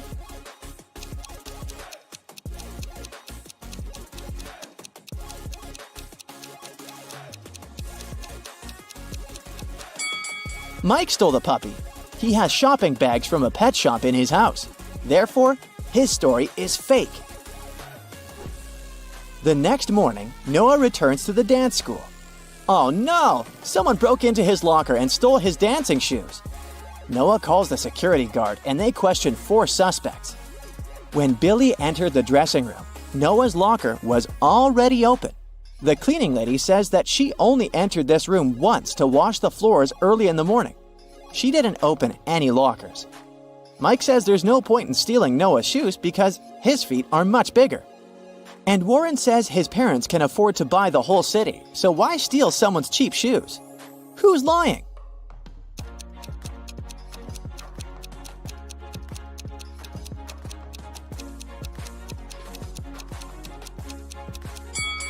Warren. If he's so rich, why is he wearing a fake Gucci sweater? Noah is visiting his girlfriend Shelly in the hospital. One of these 3 guys is her brother. Can you guess who?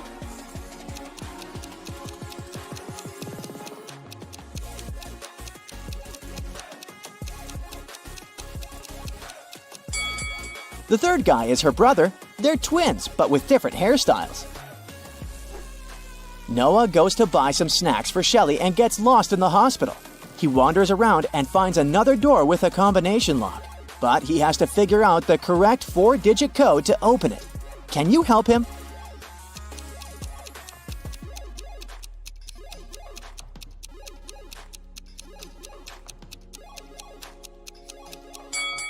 Take a look at these scratches on the door. It's a hint. Each symbol consists of 3 digits. They imply the numbers Noah must enter. So the code is 2517. Martin is a Harvard student from a wealthy family, and his parents want him to start dating a girl from the same la-di-da social circle. The guy was tired of arguing with his parents and decided to give in. He liked 2 girls, Emily and Samantha. But which one are his parents going to like, who is actually rich? Write your answer in the comments below if you want to help Martin.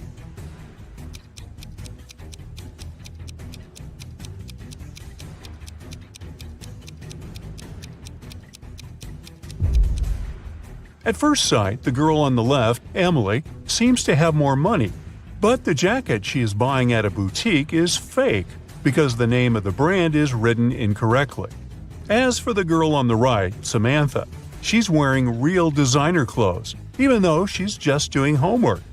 If a girl's financial status is important to Martin and his parents, he should pick Samantha. Look at these 2 girls and their fridges and comment below which of the sisters is now rich.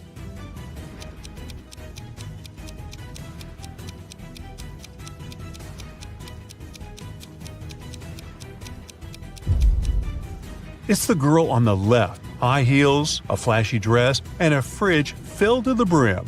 She looks like someone who has finally managed to get their hands on big money. Thomas is an undercover detective, secretly visiting suspects, trying to figure out who has stolen a large sum of money. Today he has dined in 2 different houses with 2 different families. The first family treated him to several pizzas with various yummy toppings. The other offered him a steak and grilled vegetables. Now Thomas is a bit confused, because all the food is delicious and quite expensive. Can you help the detective figure out which family has more money? Share your ideas in the comments.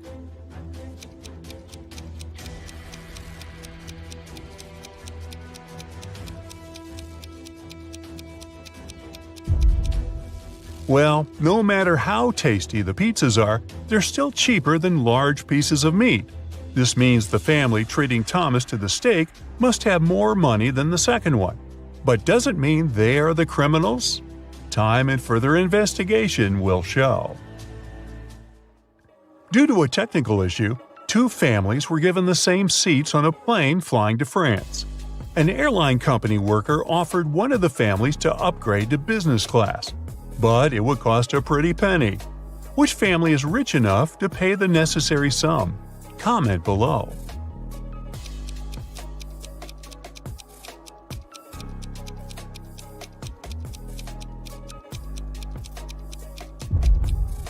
The family on the left is rich. They have modern suitcases covered with stickers, so they have money to travel a lot.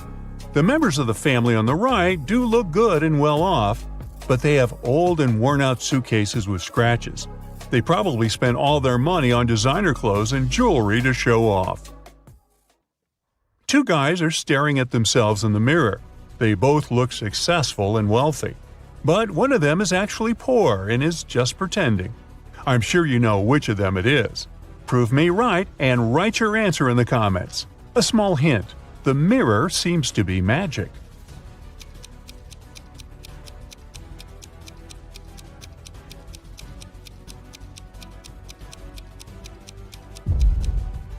The guy in a blue shirt is actually far from successful.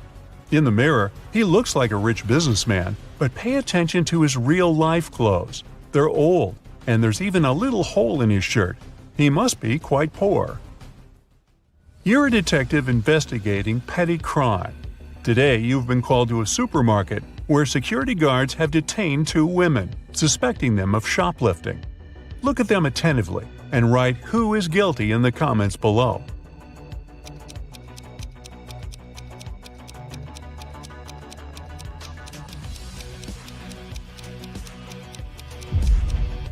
It's the woman on the left. The lady on the right seems to be really pregnant, but the shape of the belly of the woman on the left is weird, to say the least. While you're at the supermarket, you manage to prevent another theft. One of these people was about to steal some Pringles. Can you figure out who?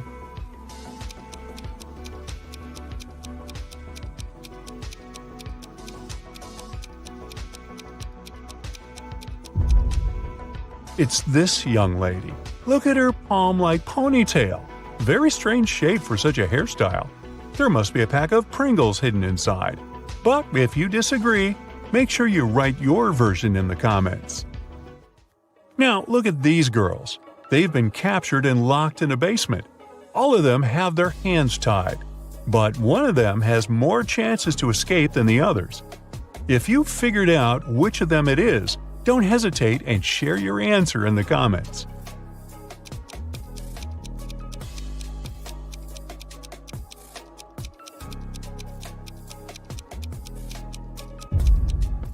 It's going to be the girl on the left. She's got long, beautiful nails. She's bound to have a file to look after them somewhere on her. It can help her cut the rope. One of these people on the train is hiding some treasure. Can you spot who it is faster than other Brightside detectives? Let's check. Write your answer in the comments as fast as possible.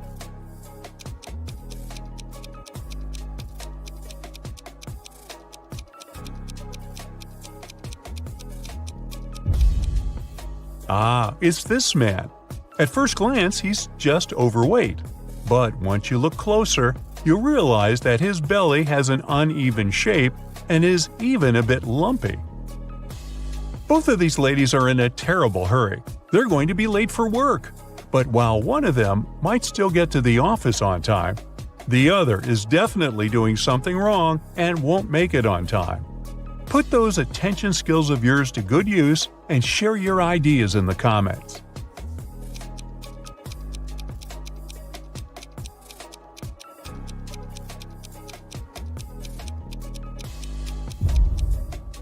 The first lady is bound to be late for work. She's trying to style her hair, but the tool she is using is unplugged.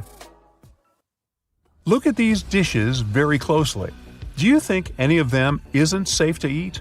Comment below. Let's compare the answers.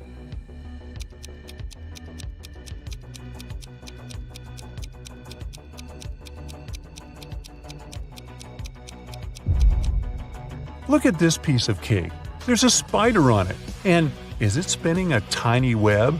I wouldn't eat that dessert if I were you. Now, we've got these people who look pretty normal and all, but one of them is actually from the future. If you can figure out who it is and write your answer, you might save the planet.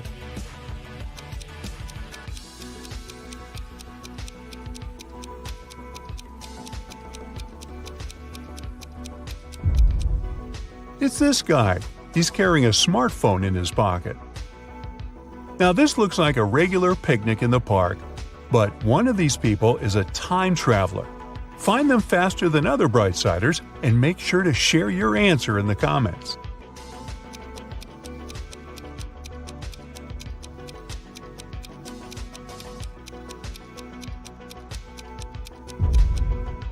It's the guy with a USB port in his arm. We don't have those yet, that's for sure. 3 people were stopped at the security check at an international airport. They were suspected of smuggling different valuables out of the country. The first man was heading for a beach resort. In his suitcase, there were lots of things people usually take to the seaside: an umbrella, a pair of sunglasses, sunscreen, and a beach towel. The second guy had a cage with 3 colorful birds and a pet carrier with a family of hamsters. He had all the necessary papers. The third man was traveling for business. In his bag, he had a suit, some documents, a toothbrush and toothpaste, and a bottle of very expensive shampoo. Now, we can only rely on your expertise and sharp eye. So tell us, who's the smuggler?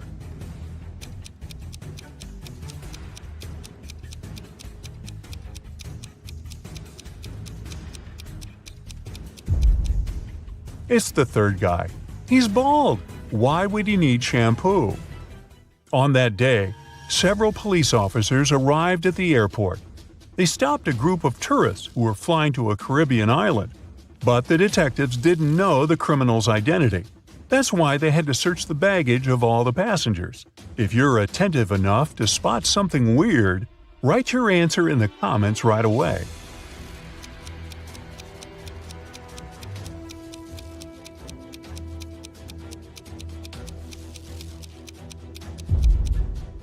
Aha! It's the young woman on the left. If she was really going on a package tour to a hot place, why would she need a winter jacket? Aubrey and her boyfriend Leo lost each other at a concert. He's in one of these toilet stalls. Can you help Aubrey find her partner?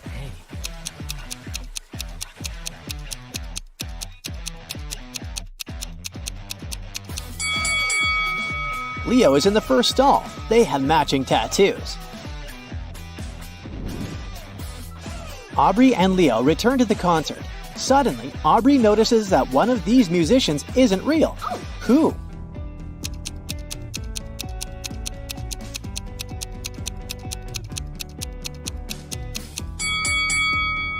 The guitarist is not real. His guitar has no strings. Really?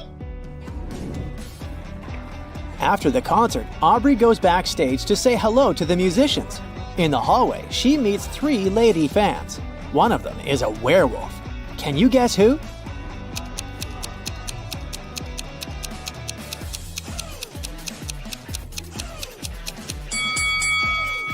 The first and the second ladies don't have any shadows, therefore, they're vampires. So, only the third lady can be a werewolf. Aubrey enters the dressing room and finds the singer, Emma, unconscious on the floor. Aubrey calls the police and an ambulance. Officers question 3 suspects. The guitarist says, "I left the dressing room for 15 minutes to go to the toilet." The drummer says, "Emma asked me to bring her a burger with fries from the kitchen. When I returned, the police were already there." The piano player says, "I was taking selfies with my fans in the hallway." Who's lying?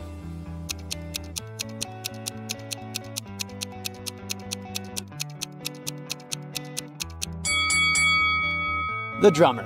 His hands are empty, so he didn't bring any burgers. Oh no! After helping the police, Aubrey and Leo leave the concert hall to go home. 3 taxi drivers offer them a ride, but one of them is dangerous. Can you guess who?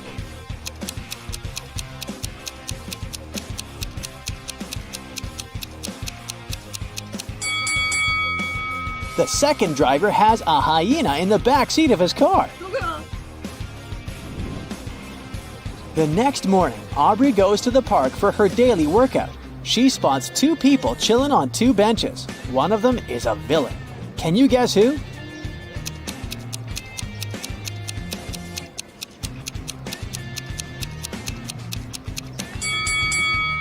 The lady is just having a picnic. But take a look at the guy. His magazine is upside down, so he's probably tracking someone. Busted! Oh no.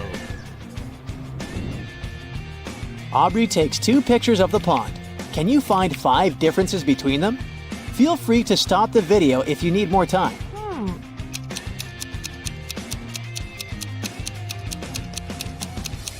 Are you ready to see the answers? Here they are. Oh, yes. Aubrey gets a message from her friend, Mary Jane. She fell from a bridge today, but she survived. How?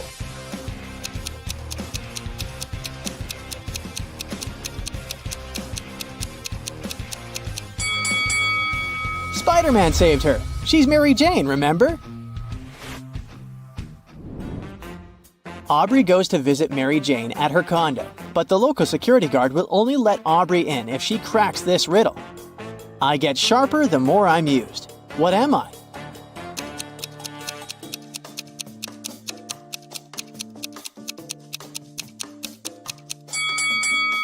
Easy peasy. It's the brain. Mary Jane greets Aubrey and treats her to cupcakes and tea. There are 4 cupcakes in the box. One of them isn't safe. Can you guess which one?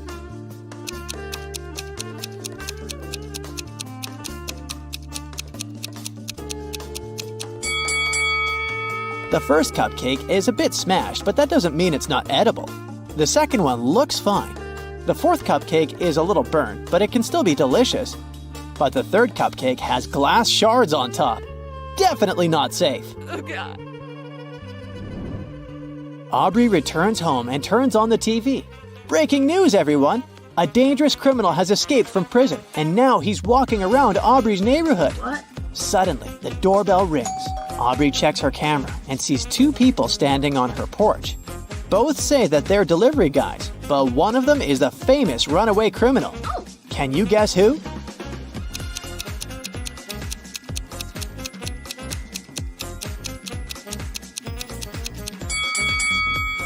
The guy on the left. He hides an axe in one of his trouser legs. Oh, my God. Aubrey calls the police, but the criminal realizes her intentions and escapes through the backyard. The police follow him and end up in a parking lot. The criminal is hiding in one of these 5 cars. Can you find him?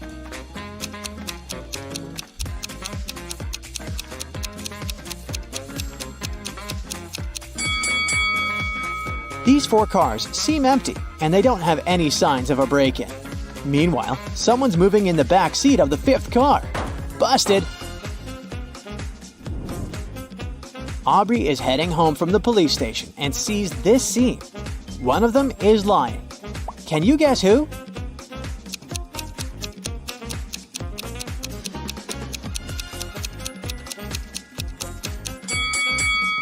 The vampire hunter is lying. This guy isn't a real vampire. He got scared and his cheeks turned red. Also, he has a shadow, just like humans.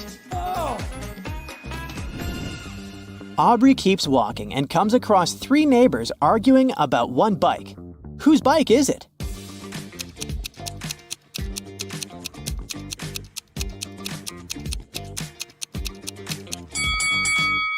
The bike belongs to the red hat guy. The rest are wearing helmets, but his helmet is on the bike. Oh. The next day, Aubrey goes to the supermarket. She grabs some food and goes to the cashier to pay. Oh no, her card holder is missing. Aubrey interrogates 3 people standing nearby. Ethan says he was talking on the phone and he didn't steal anything. Mia says that she didn't touch Aubrey's stuff. Her hands were full with her own purchases. And the cashier says that she didn't notice any card holders. Aubrey knows for sure who's the thief. What about you?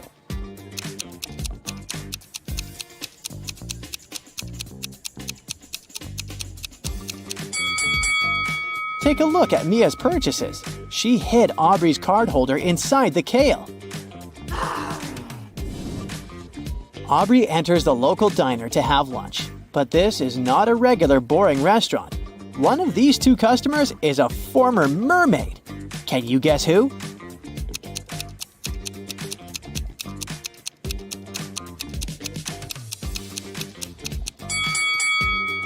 Take a closer look at the second lady. She has scratches on her knees. That's because she's learned to walk just recently. Oh. Aubrey takes a seat and notices these two innocent-looking couples.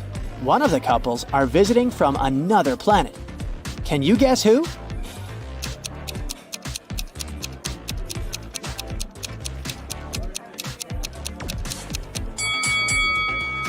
Take a look at the first table. The guy puts toothpicks in his pasta like salt or pepper. It's very unlikely that he's human. The next morning, Aubrey enters her office. Oh no, someone broke into her desk and stole her laptop. Yesterday, she locked it in her drawer. Aubrey calls the security guards and they question 4 suspects. The cleaning lady says, "I only entered Aubrey's room once to take out the trash early in the morning. I didn't touch her desk." The designer says, "Yesterday I left earlier than Aubrey, so I didn't see anything." The office manager says, "I was the first one to arrive today, but I spent all morning in my own room working on an urgent task." And the account manager says, "I was having a business meeting in the conference room all morning." Who's lying?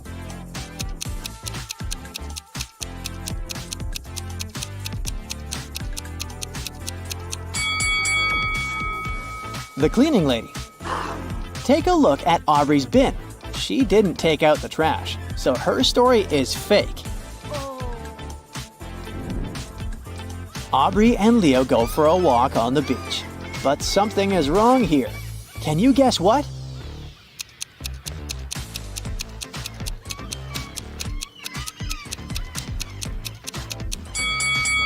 No waves. Aubrey and Leo keep on walking and get lost in a huge maze. Oh my god. Can you help them escape? Oh no.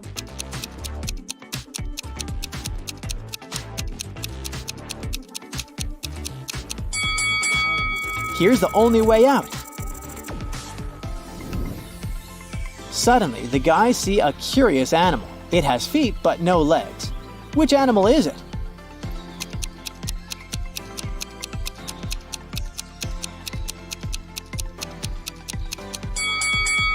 It's a snail. Snail foot is a muscle that allows it to move. Aubrey and Leo decide to explore the local haunted house. They enter a creepy hallway and the door slams shut. The guys wander around and find another door with a combination lock. They have to figure out the 5-digit code to open it. Can you help the guys figure out the code?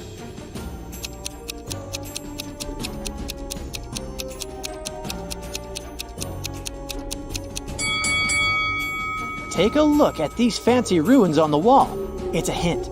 These are just mirror digits. The code is 1, 3, 9, 4, 7. Yes! The guys open the door. They faint because the next room is filled with sleeping gas. After a while, they wake up in a basement and see a drawing of the floor. Suddenly, a creepy voice says, "2 letters are missing here. Guess which ones, and I'll set you free. If you don't, you'll stay here forever." Can you help the guys out?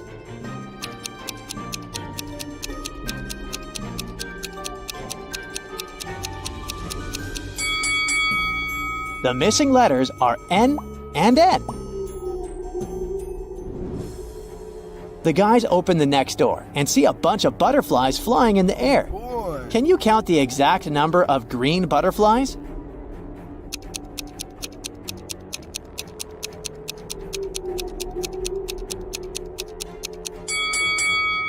Seven. Yeah! Now let's see if you can count the number of pink butterflies.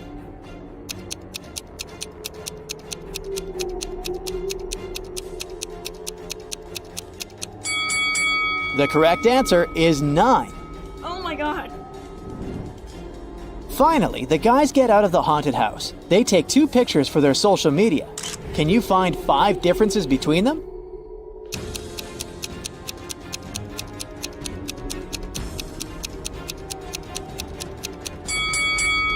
Ready to see the differences? Here they are. The haunted house has a garden maze. Can you help the guys get out?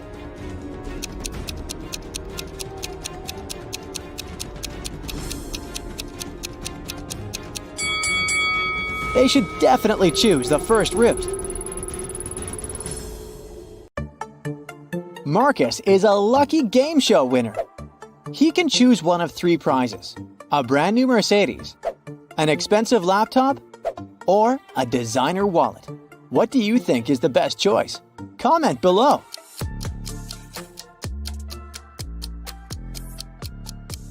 Look at this Mercedes.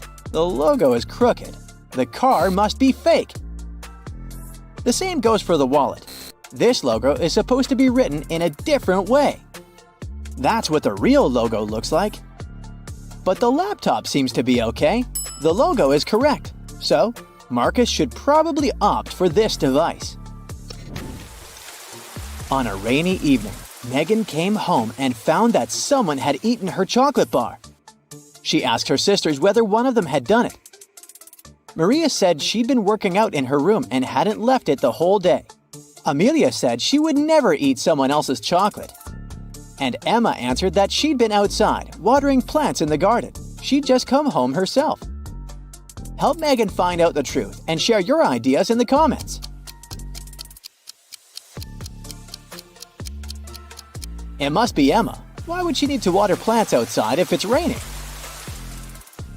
Kayla was staying at a hotel in Paris. One day, someone broke into her room and took all her expensive stuff. The police had 3 suspects.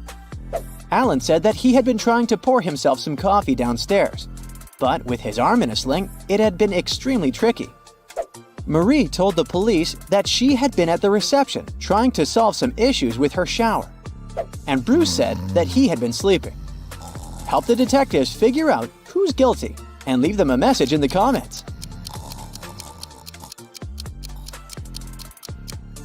Alan broke into Kayla's room. Look at his cast. He's wearing it over his sweater. It must be fake. Detective Morton has received wedding pictures of 2 newlywed couples from a client. He knows that both couples got married on the same beach in the Maldives. It's famous for its beautiful sunsets. But one of these couples is indeed very rich, while the other is broke. For some unfathomable reason, the detective client wants to know which couple has money. If you figure it out faster than Morton and write your answer in the comments, the detective will probably have to give you his badge.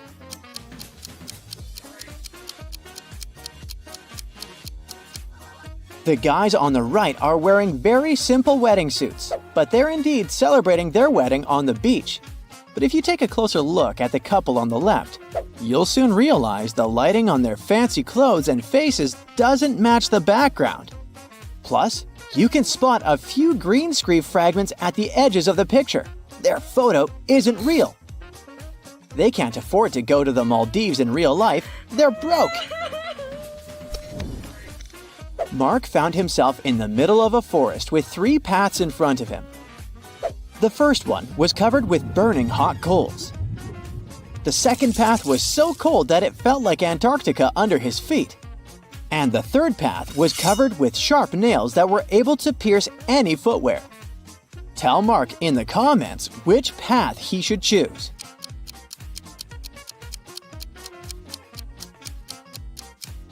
The guy should pick the third path. All that ice is bound to be gone soon since it's too close to hot coals. Adam was driving home late at night when he noticed he was about to run out of gas. He stopped at a gas station to fill his gas tank and buy some snacks. Inside, there was a cashier and another customer dressed in black. When Adam came up to the employee to pay, she told him $505. Adam paid, went outside, and called the police to report an emergency. If you have any idea why he did so, comment below.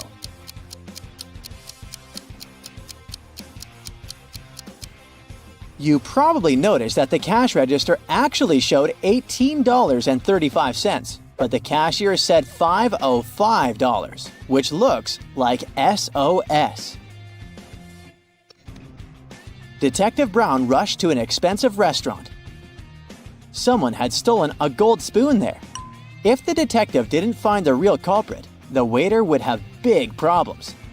Luckily, there were still a lot of people in the restaurant, and Detective Brown questioned the main suspects. A group of friends said they were celebrating a birthday. They wouldn't spoil their party this way. A cheerful man said he'd been walking in the area and had dropped by to check out this place. And a miserable-looking guy answered that his wife had left him, and he had come to the restaurant to take his mind off his problems. You must help the detective to find the criminal. When you do, write your answer in the comments faster than the others.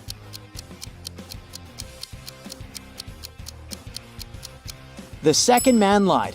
He'd said he'd been to the restaurant for the first time, but look, he's wearing a hat with the restaurant's logo.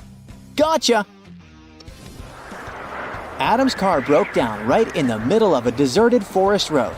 But the worst thing was that it was winter, snowdrifts were huge, and the wind was freezing cold. Adam had to get to the nearest town, and fast. But if he followed the first path, he'd have to deal with hungry wolves.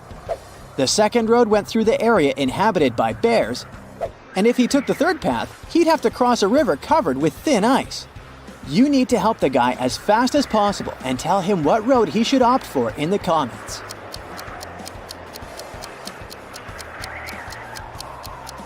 Adam should sneak through the bear's territory.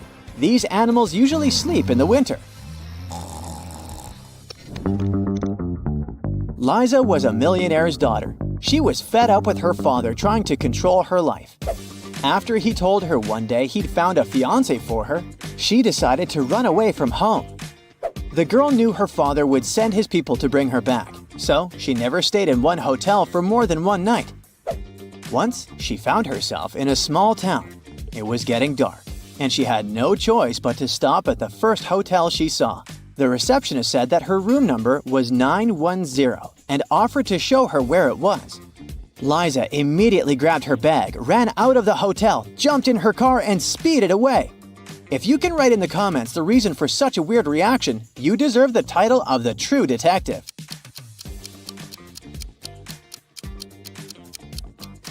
The first digit of a hotel room number usually means the floor it's on. Room 910 is supposed to be on the 9th floor, but look at the hotel. It only has 3 floors. Young fashion designer Bruno was preparing for his first show.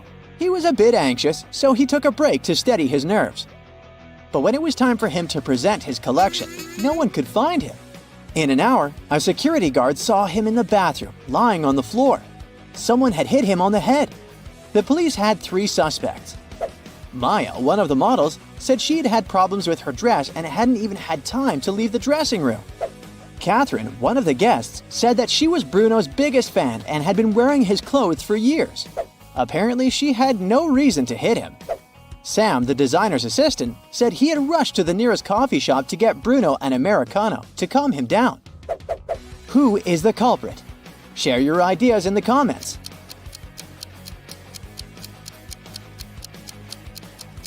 It was Catherine. That day, it was Bruno's first show. Then how could she be wearing his clothes for years? Richard had a collection of beautiful paintings. One day, while he was away, his favorite one got stolen. The police suspected one of Richard's neighbors. Nicole said she'd been out of town. She returned home just an hour ago and was so tired after a long drive that she immediately went to bed. Dennis said he had been getting ready to paint his house, but since it didn't seem the rain would stop anytime soon, he went to the movies instead. Julie answered that her sister had been feeling unwell. That's why Julie was busy looking after her little nephew. Take that magnifying glass of yours and tell us the truth. Who's guilty?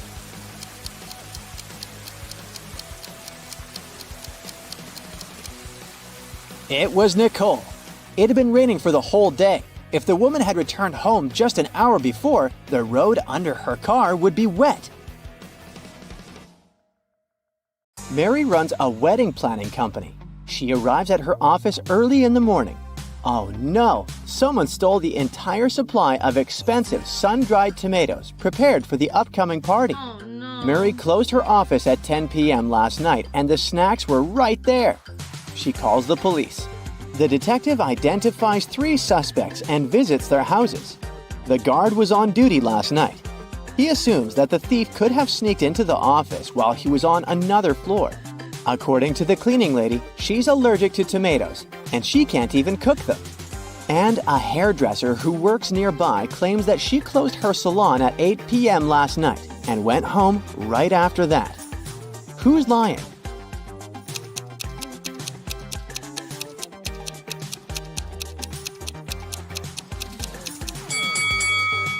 The cleaning lady.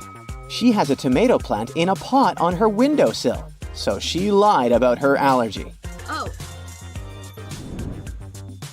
Meet Mary's 2 wedding planners, Polly and Dolly. Polly is super rich, while Dolly is very broke. Can you tell who is who just by looking at this picture?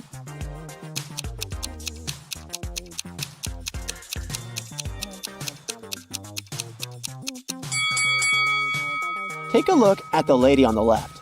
There's a lot of junk food in her fridge. Meanwhile, the one on the right has less food, but it's healthy and expensive. She chooses quality over quantity, so she must be Holly. And the other one is Dolly. Oh. Mary is scrolling her social media and comes across these 2 pictures. One of these families are billionaires. Can you guess who?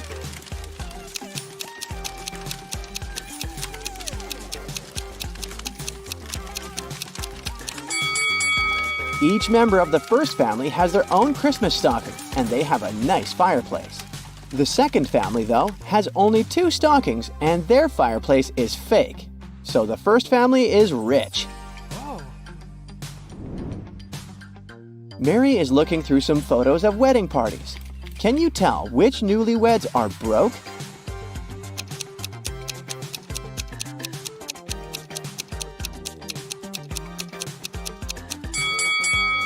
The second picture depicts some silky bows and expensive snacks. So the first couple is broke. They use cheap snacks and handmade garland for their wedding party. Take a look at these 2 wedding pictures of Mary's recent clients. One of these couples is very rich. Can you guess which one?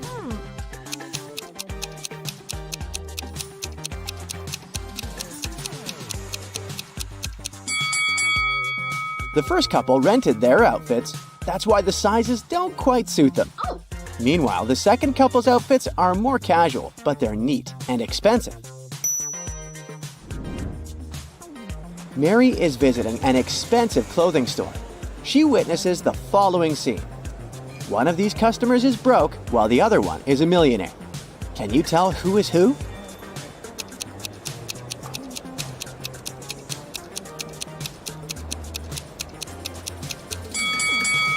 The first guy is broke.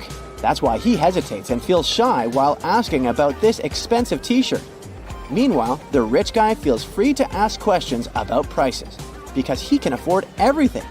But he still wants to know why it costs so much. Reasonable. Oh my god. Mary is having lunch at her favorite diner. At the next table, she spots 2 pretty ladies. One of them is super rich. Can you figure out who?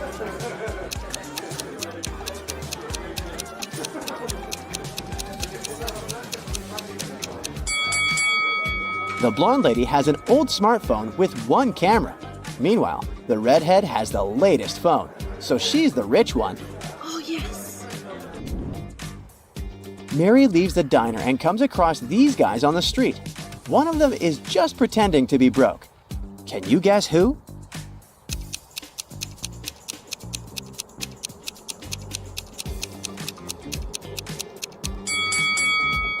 It's this guy.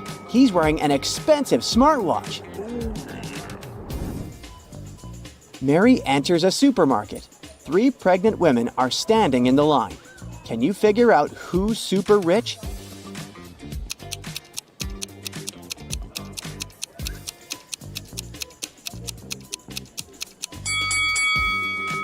The first lady is very pregnant, but she keeps on working, which probably means that she needs the money. And the third one has too many credit cards and coupons. So the second lady, who has a bunch of organic products in her cart, is the one we're looking for. Mary is walking around the city and comes across an open-air concert. One of these musicians is a secret millionaire. Any idea who?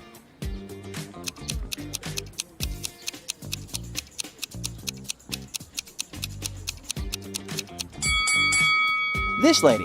She's wearing diamonds under her simple outfit. Oh, yeah. Mary brings a box of chocolates to the office to treat her coworkers. The box had 57 chocolates, out of which all but 17 were eaten. How many chocolates are now in that box?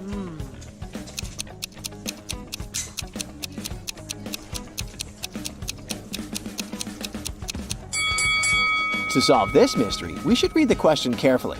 The phrase, all but 17 were eaten, means that all except 17 were eaten. Therefore, 17 chocolates remain in the box. Mary attends a luxurious wedding ceremony. She meets these two guys in the parking lot. Can you guess who is a millionaire?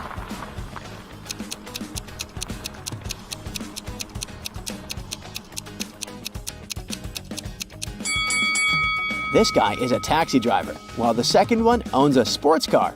So he's a millionaire. Ah. Mary enters the party. She goes to the bathroom and sees two ladies applying makeup. Can you figure out whose husband is richer?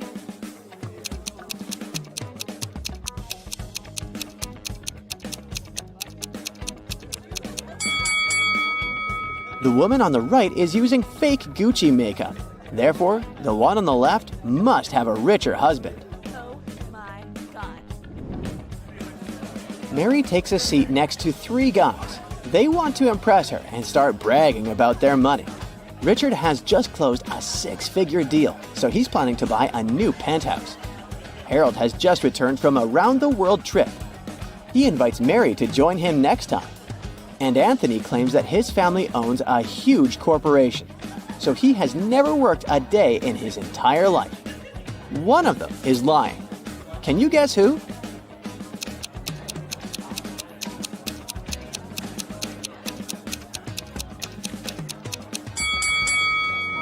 Richard.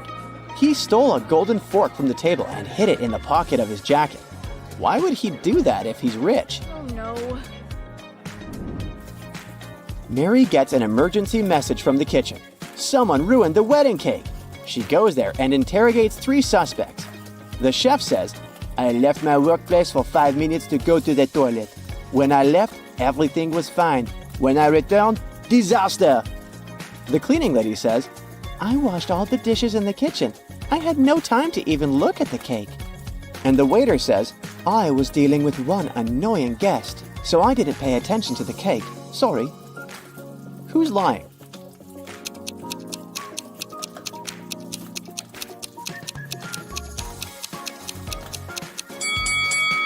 The cleaning lady said she washed all the dishes, but there are still dirty dishes in the sink. Busted! Mary is searching for a perfect location to host the next wedding party. She finds 4 available options, but only one of them is a safe deal. Can you help her make the right choice?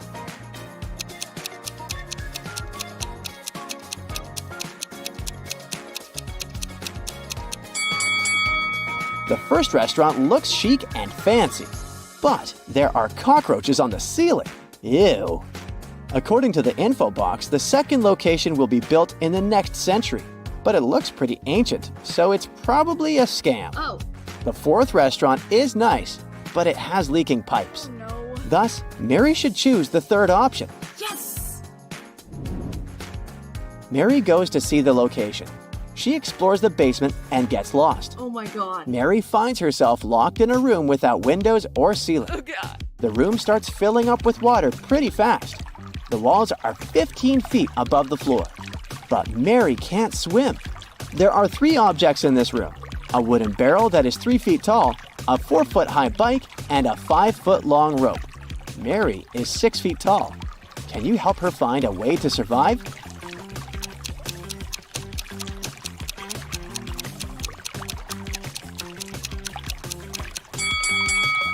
She should hold on to the barrel, as it'll float. When the water rises enough, she'll be able to climb over the wall. Okay. The landlord offers Mary a huge discount if she cracks his riddle. A rich house and a poor house are both on fire. In which house will the police fight the fire first? Mary nailed it right away. What about you?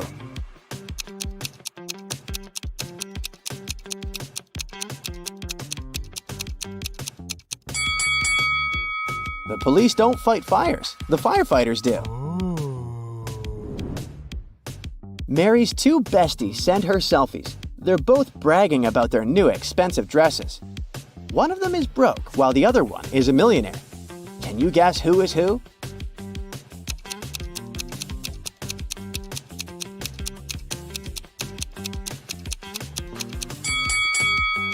The second lady is broke. She has a Chanel logo on her clothes, but she didn't remove the price tag. So she probably just took this picture at the store and left without buying it. Oh. It's been a long day. Mary's finally heading home. Suddenly, she sees these guys on the way. Oh. Can you spot a rich guy among them?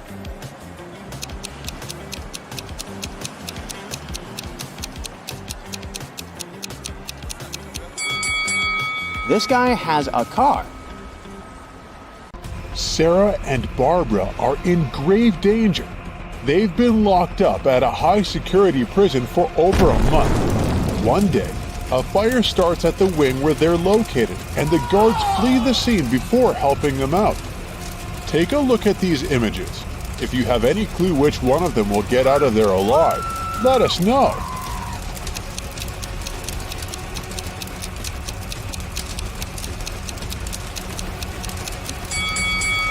They both have it pretty rough, but Sarah, the woman on the left, is the one who will be able to escape.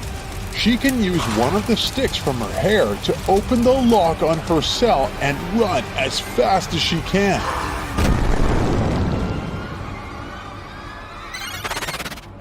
Mandy and Sunny have pretty adventurous spirits. They love jumping off really high places with their skateboard and mountain bikes. Yes! One Saturday morning, Mandy went skating, and when she arrived at the jump, her board slipped on a banana peel. That same morning, Sunny went biking, and when she jumped, she noticed she was going to land on a dog. No! You gotta tell us which of these ladies is in an extremely life-threatening situation, and which one is just in for a scare. Drop your comment below.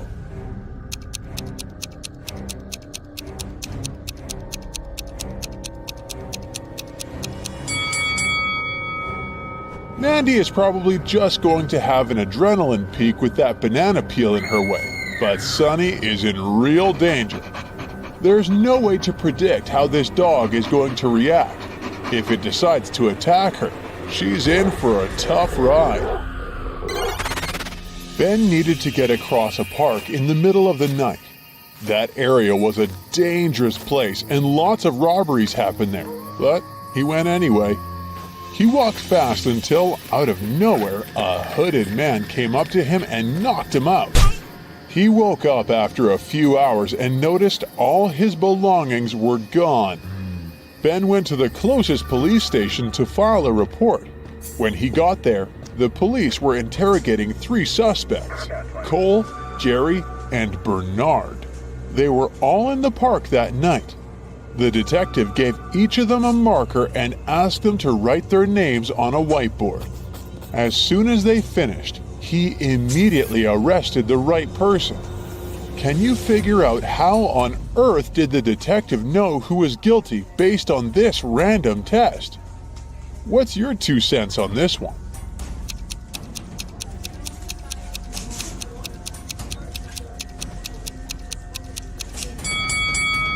The test wasn't all that random after all. Ben was hit from the right side, so the police were trying to figure out who was left-handed. And among these three guys, the only left-handed one is Jerry. After a terrible day at work, Brian went on a movie date with Jane. As she walked towards him, he saw a woman snatch Jane's purse and disappear with it into the building of the movie theater. Jane didn't have time to see the woman's face, but she scratched the woman's arm with her long nails. Oh no. The couple walked into the cinema and immediately spotted Jane's bag.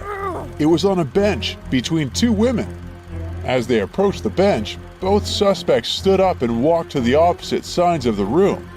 Take a look at the crime scene. Don't let the thief get away with it. Can you figure out who the culprit is? Hey. Don't keep it to yourself. Let us know.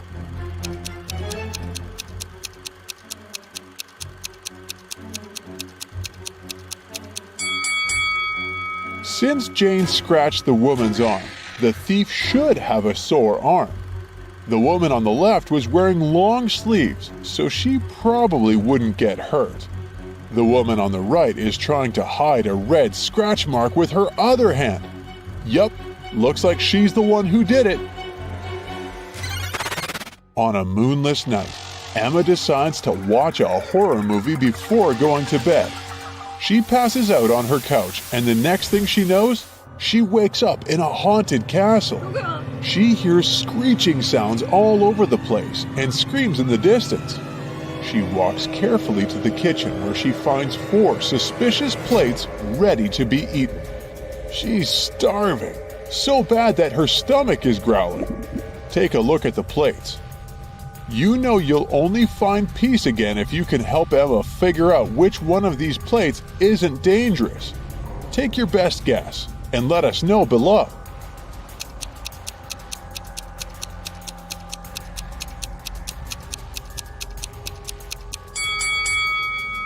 Take a look at the soup. There are a couple of human eyeballs in it, which is definitely a no-go. The steak is half rotten already, and there are real-life spiders crawling all over the burger. The pasta looks the least harmful out of these options. Betty and her younger sister were kidnapped by a town villain. They woke up in a dark basement filled with many corridors. The villain left them alone for a while, and they took that chance to try to find an exit. They ran all over the place until they realized they were running in circles. Suddenly, from each of the 3 directions, standing before them, a man appears. Each of them said they were kidnapped too, and they knew the way out. But your suspicion tells you that only one of them is telling the truth, while the other 2 are probably working for the villain and will take you back as a hostage. Stop everything you're doing now and help Betty and her sister decide which men they should trust.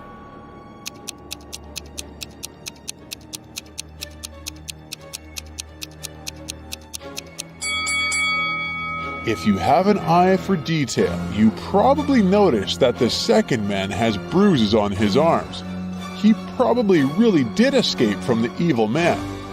Betty and her sister should trust this dude and run away with his help. Daisy and Pam got late for work due to the snowstorm that hit their town. Their bosses told them if they were a second late, they would get fired. So both women decided to walk to work through the storm. Daisy decided to take a shortcut through the woods, and Pam decided she would cross the frozen lake. Daisy ran into a mother bear with her small cub, while the lake started to crack right under Pam's feet.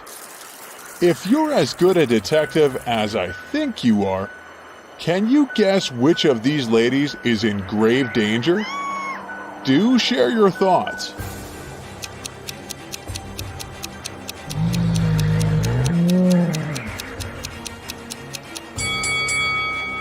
Sure, Daisy is in a pickle, but she can stand her ground until the mother bear and her cub pass along, I hope. But Pam is in serious danger. The lake cracked with her weight, And if she walked any further, she'd probably fall straight into the freezing water. A robber is striking again. He is creeping into neighborhood houses in the middle of the night, taking very expensive items from people's houses. On the first night, he stole a refrigerator from Ronnie's house. And then, on the following night, he snuck into Brendan's house and stole his fancy table. He managed to sneak into Bruce's condo and stole a designer chair. The same night, he stole a microwave from Gunther's house. The robber is planning to rob Phoebe's house next. Do you think he's most likely to steal a mixer, a juicer, a TV set, or her bicycle? Quick, share with us your take before other bright side detectives figure it out.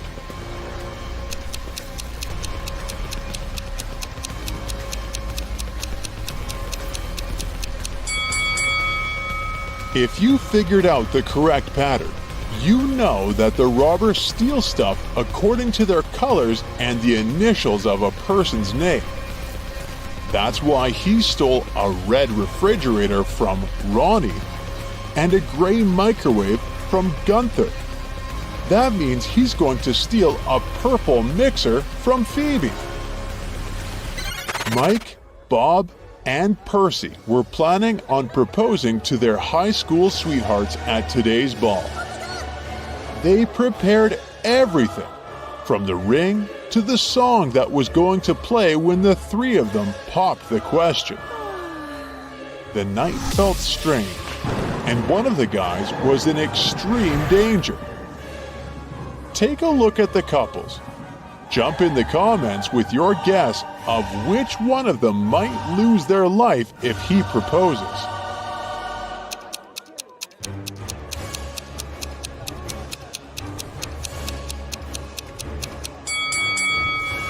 It's Bob.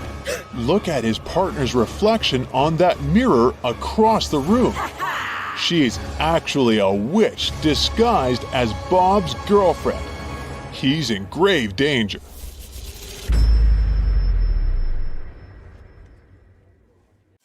Kai gets a new job as a lab assistant. He arrives at work early in the morning. Bad news! All capsules with their robots have opened, and now the robots are crushing the lab. Kai runs to the control panel, but unfortunately, the previous employee left a hot mess.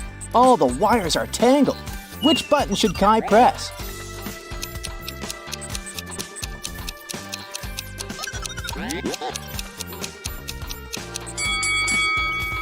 Only the blue button can be helpful because it will stop all the robots. Kai's wife, Stella, runs an art studio. She has 3 talented painters in her class: Hello. Tom, Sam, and Mia. Today, Stella learns good news. One of her students' paintings won an international competition. Yes! But instead of announcing the winner's name right away, Stella draws this sketch. Can you guess the winner?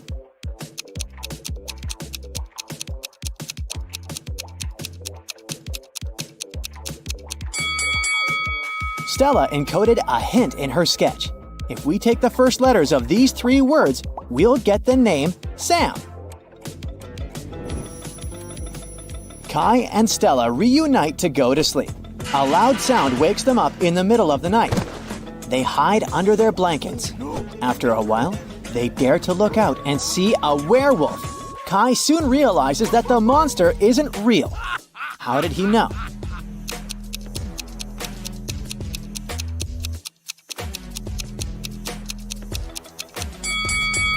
Look out the window. It's not a full moon today. Oh.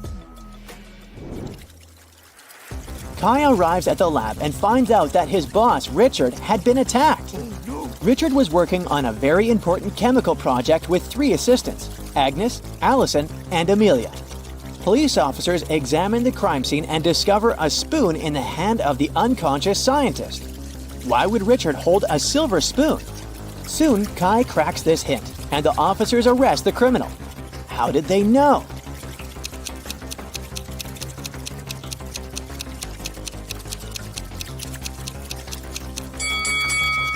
Richard was a chemistry scientist, so he gave a hint. Ag is the chemical symbol for silver. The scientist was pointing at Agnes. Kai enters an abandoned part of the lab. This place is infested with rats. Can you figure out where the rat is hiding?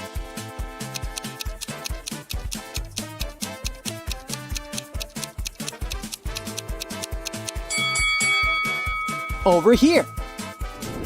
What about these teapots? Where's the rat?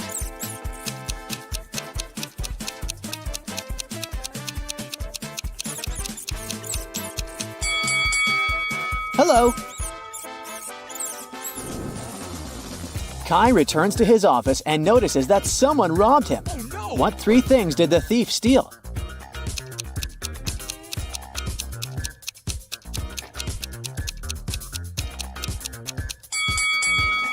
Here they are. Kai wants to know who robbed his office. He questions 3 suspects. Amelia says that she went to the library to grab a book. Allison says that she went to wash her hands before lunch.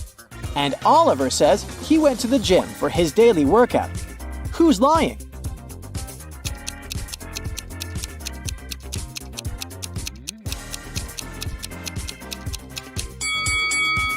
Allison couldn't wash her hands.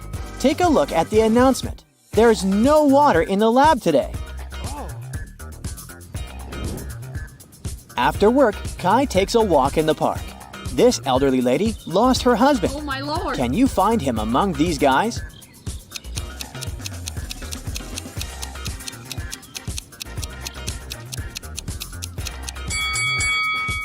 It's the third man. They have identical stickers from Paris on their bags, so they probably traveled together. Kai enters a new candy store. It has just opened in his neighborhood. Unfortunately, someone robbed this place last night. The police are having a hard time because security cameras haven't been installed yet. They find 3 main suspects living in this area. All 3 have recently been released from prison. Oh, really? Alex just got free. He hasn't left the house yet, and his security camera footage proves it. Mike says that he's got a new job. It's very exhausting, and sometimes he wishes he'd rather be in prison. And Kevin has recently broken his leg, so he doesn't leave the house because he doesn't have any money for any crutches. Who robbed the candy store?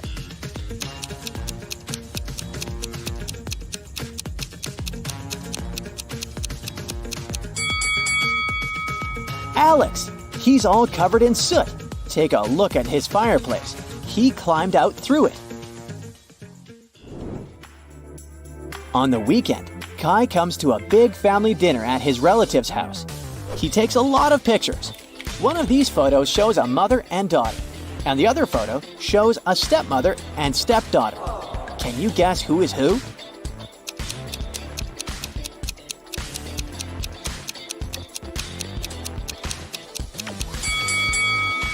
The first woman has the same mole under her eye as the daughter. They must be blood relatives. So the second lady is the stepmother. Kai and Stella are chilling on the beach. Kai goes swimming alone. After a while, he returns and finds Stella unconscious on a sun lounger. Kai calls the police and doctors. They figure out that Stella was poisoned. The officer investigates the crime scene and Stella's stuff. Can you help him find anything suspicious?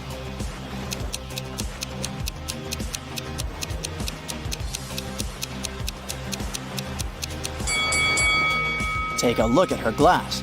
There are pills in her cocktail. The detective immediately takes fingerprints from Stella's glass. Can you help find the main suspect?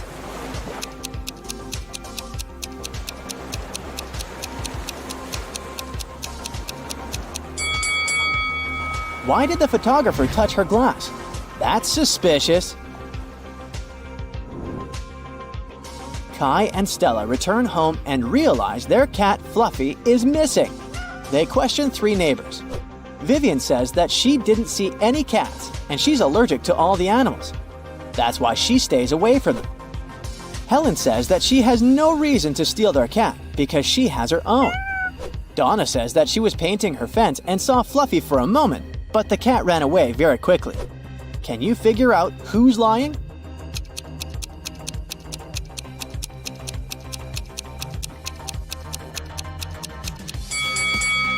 Donna mentioned that she painted her fence, but does it look freshly painted? Busted!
Kai goes shopping and buys 2 items. A hat and a scarf cost $110. The hat is $100 more expensive than the scarf. How much does the scarf cost?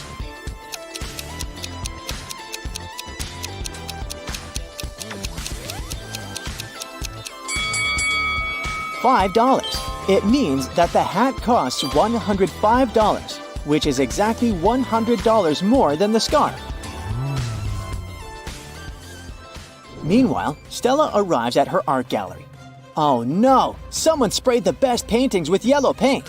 Stella closed the gallery at 9 p.m. last night, and everything was fine. The police find 3 suspects and visit their houses. The guard who was on duty last night didn't notice anything suspicious. He locked the gallery at 10 and went home.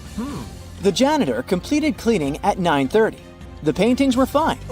The barista who works on the opposite side of the street claims that he closed the coffee shop at 8:30 p.m. last night.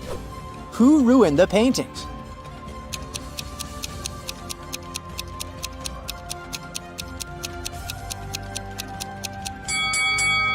Take a closer look at the guard's trash bin. He threw away a pair of gloves stained with yellow paint. Busted! Kai and Stella go hiking and get lost. Soon they come across 4 roads. The first one leads to a supermassive black hole. It swallows everything that gets close. The second road ends in a sea full of sharks. The third road leads to a mountain that's impossible to climb over. And the fourth road ends in a bottomless abyss. Which road should the guy take?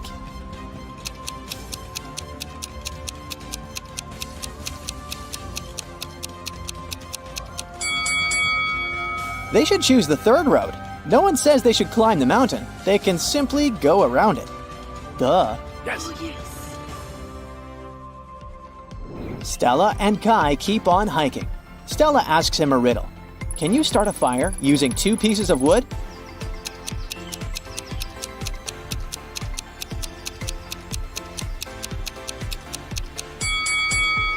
Yes, make sure one of them is a matchstick. The next day, Stella and Kai are driving through the city in 2 separate cars. They both started their journey at the same time. Kai's green car is moving at a speed of 30 miles per hour. Meanwhile, Stella's yellow car is moving at the speed of 50 miles per hour. At one point, the green car comes across the yellow car. How is it possible?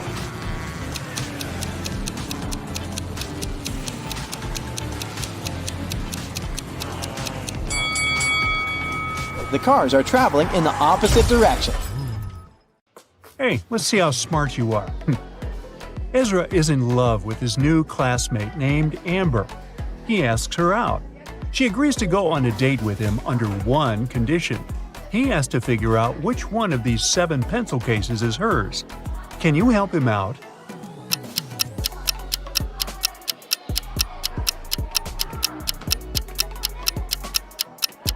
Take a look at Amber's outfit.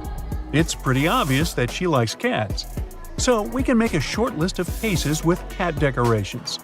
Also, Amber likes purple. Therefore, only this pencil case is a perfect match. Ezra and Amber are walking down the street and enjoying each other's company. But there's a criminal among these people. Can you spot who?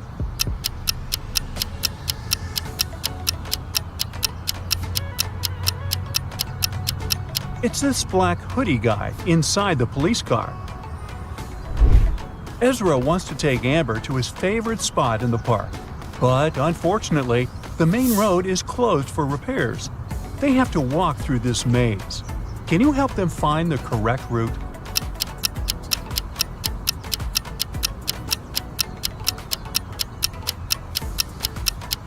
Here's the only way leading to the final destination. Ezra takes a couple of pictures of Amber. Can you find 5 differences between them? Feel free to stop the video if you need more time.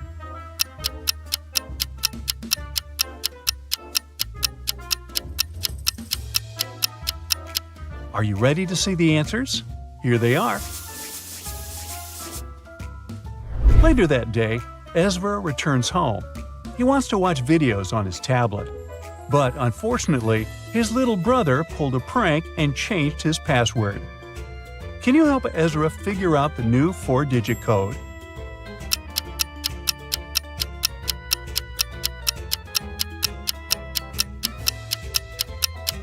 Ezra's brother left this painting on the wall. It's a hint.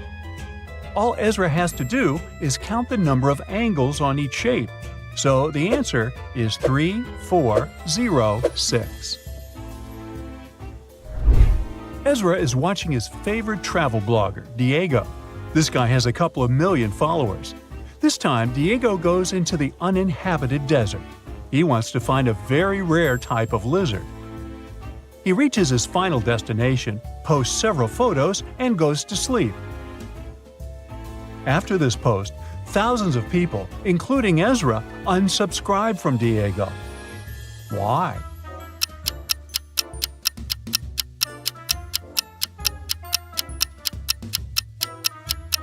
Take a look at the third photo. See this sign? There's a hotel nearby. So Diego lied.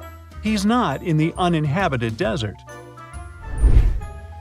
Amber wakes up in the middle of the night because she hears someone crying and moaning. She turns on the nightlight. There's a creepy ghost standing in front of her bed. But soon Amber realizes that the ghost isn't real. How did she know?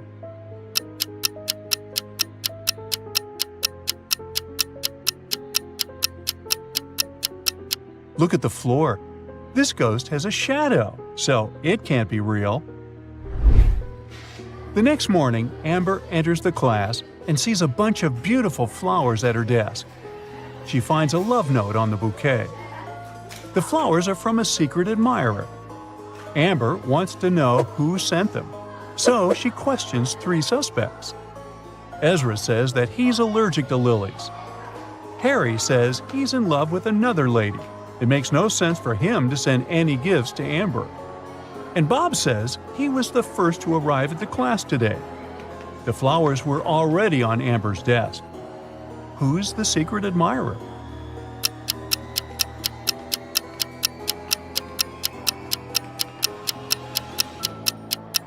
Take a look at Harry's desk. There's a notebook with the exact same purple paper as the love note. Gotcha.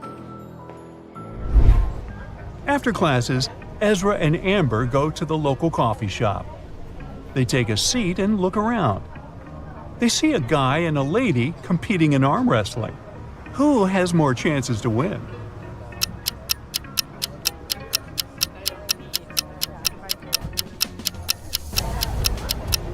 Take a look at the lady's neck. It has a USB port. She's a robot. Therefore, she's gonna win. Ezra returns home and finds out that his father, Aaron, is missing.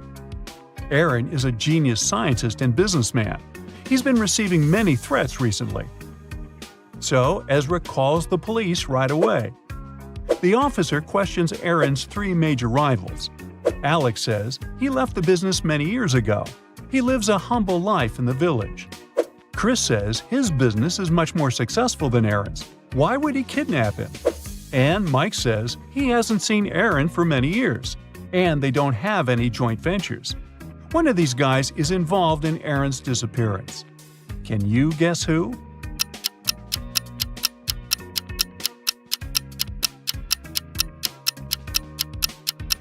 Take a look at the fridge. Aaron left a hint. If we use the letters encoded in this message, we'll get the name Mike. Meanwhile, Aaron wakes up in a creepy dungeon. His kidnappers ask him to create a potion that can shrink people tenfold. Aaron doesn't want to help them. Luckily, he has 2 pills in his pocket. The first one makes you invisible, and the second one makes you 10 times bigger. Aaron doesn't know which pill is which. Can you come up with an escape plan?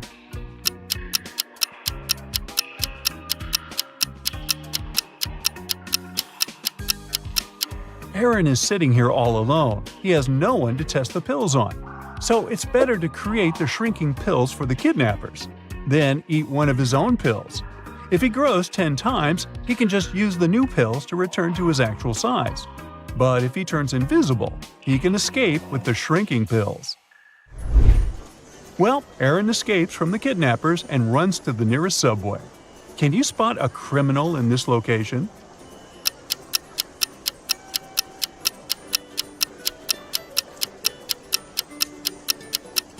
Hello? Aaron gets on a busy train and goes to the police station. One of these passengers is a wizard. Can you spot who?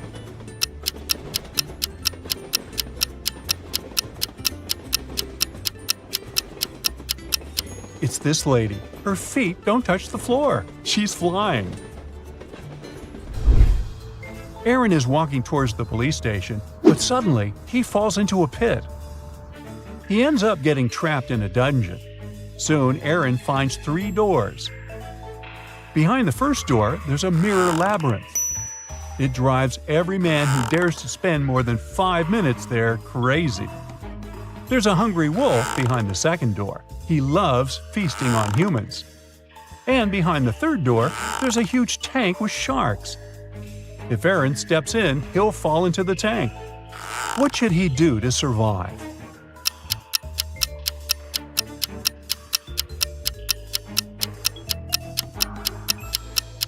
Aaron should open the third door, then open the second door and let the wolf out. And finally, quickly hide behind the first door and close his eyes. The wolf would start looking for Aaron behind the second door and fall into the tank with sharks. Then Aaron will be free to escape through the second door. Finally, Aaron is home. Ezra prepares him a welcome chocolate cake. He puts it on the table and leaves the kitchen for a moment. Then he returns and finds out that the cake is ruined. Ezra questions the 2 people who are in the house. His brother says that he's been playing video games in the living room. He didn't enter the kitchen. And Aaron says he's been taking a shower. Who ruined the cake?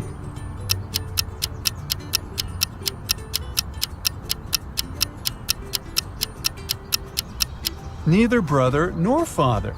The window in the kitchen is open, and there's a bird covered in chocolate on the tree. It was the bird. Aaron builds a robot that can do all the housework and calls it Meg. One day, Aaron comes home from work and finds out that his robot is missing. He's looking for it everywhere, and finally finds a dungeon.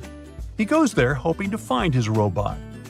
But instead, he finds 5 robots looking exactly the same as his. He only has 1 try to pick the right robot. Can you help Aaron?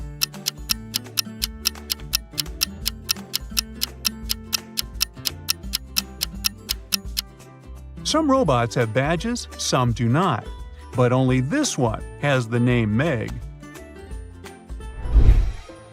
The next day, Aaron enters his office and finds one of his best employees, Stan, lying on the floor in one of the rooms. Someone had hit him on the head. The police question the workers and find 3 suspects. Maya, the office assistant, says she had a couple of days off and spent them sunbathing on the beach. Rob, the manager, tells the police that his friend had called him to ask for help. That's why he left the office before Stan came to work. Lily, Stan's girlfriend, says they had quarreled earlier that day, but after that, she didn't see him. The police officers understand right away who's lying. What about you?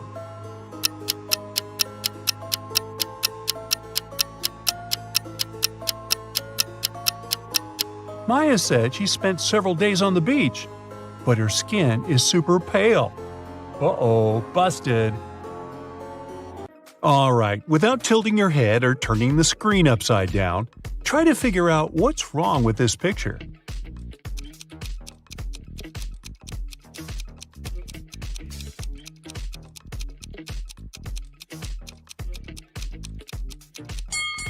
The woman's mouth is upside down, see? Now look at these hands. Which is the odd one out?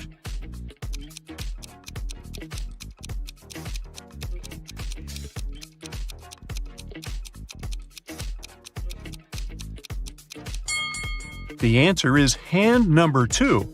It's the odd one out because it's a left hand. All the other hands are right hands. Look at these prisoners carefully. Which of them will escape from jail?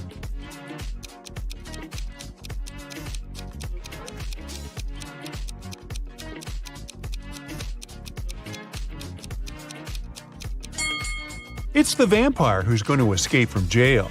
Do you see that the window of his cell is open? Well, most vampires have the ability to transform into bats. He can do it too and fly away through the window. Now how about these women? We can see that the lady on the left is visibly upset. She also has red stains on her dress. The girl in the middle, she seems to be a bride, is calm, but she has a slit in her dress. The woman on the right is angry and has something red on her hands. Can you figure out which of these ladies is dangerous?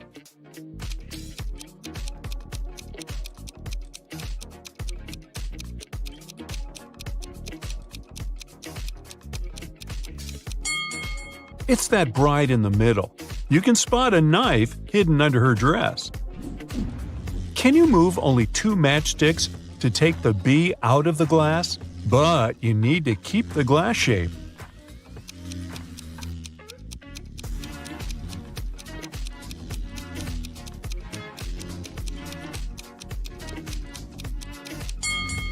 To solve this match puzzle, you have to turn the glass upside down or make it inverted.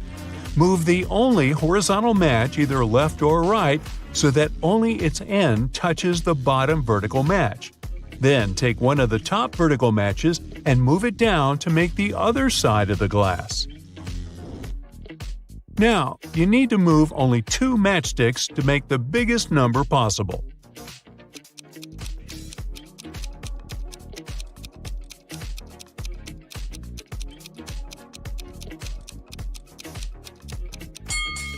The highest number you can make by moving only 2 matches is 781. Take the middle and bottom horizontal matches from the number 3. Using them, you can make a 1 next to the 8.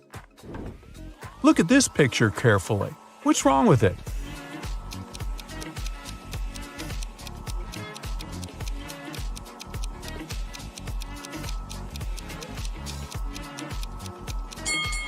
The cord for the electric hairdryer is missing. A bit of the cord can be seen behind the hairdresser, but then it disappears. I am round, I am sharp, I am small, I am big. I exist, then I don't. What am I?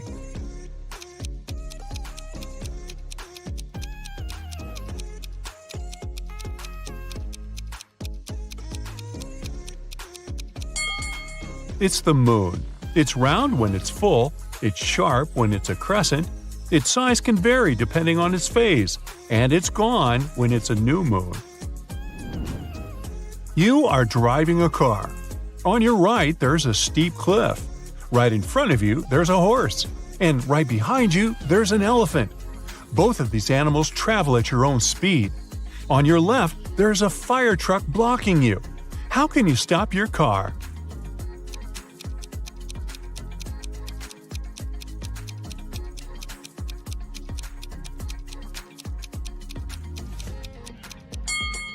Just ask the merry-go-round operator to stop.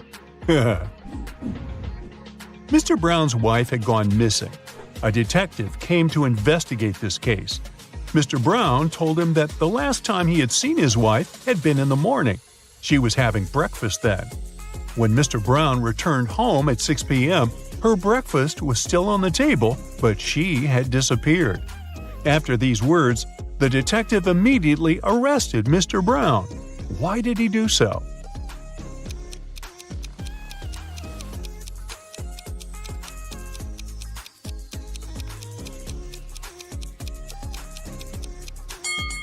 When the detective arrived at the Browns' house, the breakfast was still steaming. This means that Mr. Brown had set up the scene right before he called the police. A man was trapped in a dark room. His only source of light was a candle. There were 3 doors leading out of the room. Behind one of them, there was a tunnel that could lead him outside. Behind the other 2 doors, there was just a concrete wall. The man had a key that could open any of the doors, but he could only use it once. Still, the man managed to escape. How did he do this?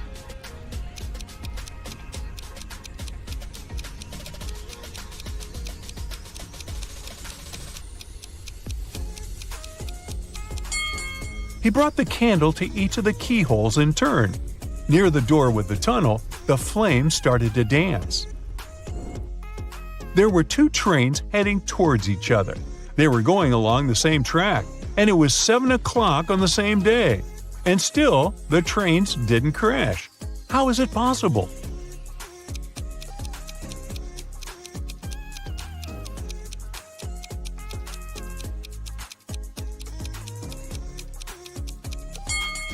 One of the trains was moving at 7 a.m. and the other at 7 p.m. Carl and his wife Olivia had dinner. They ate the same dishes: French fries, some fish, and vegetable salad. Half an hour later, Carl felt unwell and called the ambulance. It turned out that the man had been poisoned. But he and his wife ate the same dishes, and Olivia was perfectly fine. The next day, the police arrested the woman for trying to poison her husband. How come?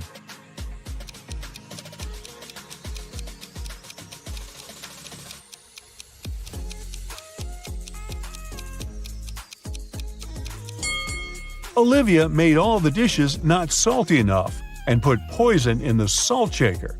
Ooh. Something went wrong in a super-secret laboratory. Scientists ended up locked in one room with the vicious monsters. One of the researchers managed to figure out how they could get out of this dire situation. But the substance they needed was in another part of the laboratory. The scientists could get there through one of 3 corridors. The first was guarded by fire-breathing crocodiles. The second corridor was filled with meat-eating sunflowers with extra sharp teeth. Whoa! And the third passage was swarming with venomous bees. Which one should the scientists choose?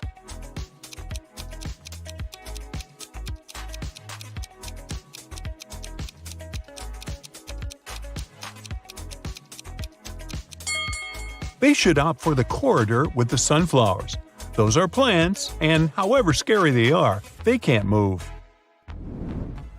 3 expensive watches have been stolen from Mr. Brown's store this year. The police can't help the poor man. He decides to hire a private detective. When Laura arrives, she immediately asks for the CCTV footage from January to December. After watching it, she tells the store owner who the thief is. What has she noticed in the video?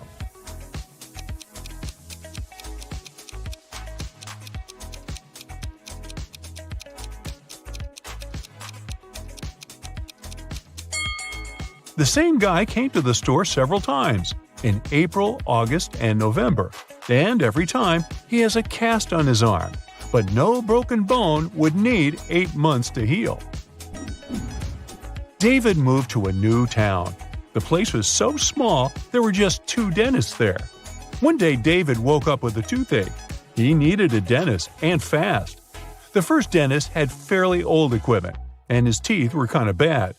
The second dentist had a spotless office with the newest equipment and a Hollywood smile. Which professional should he opt for?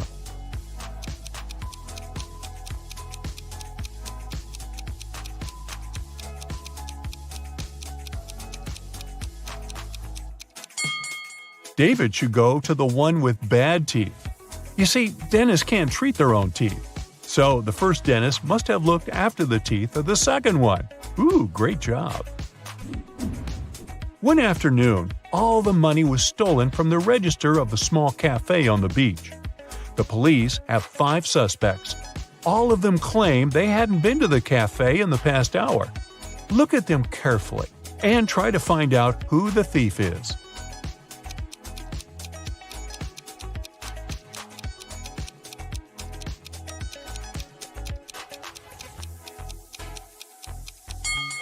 It's the guy with a cocktail in his hand. He definitely bought it in the cafe. But then, why did he lie about not visiting the place? That's it for today. So hey, if you pacified your curiosity, then give the video a like and share it with your friends. Or if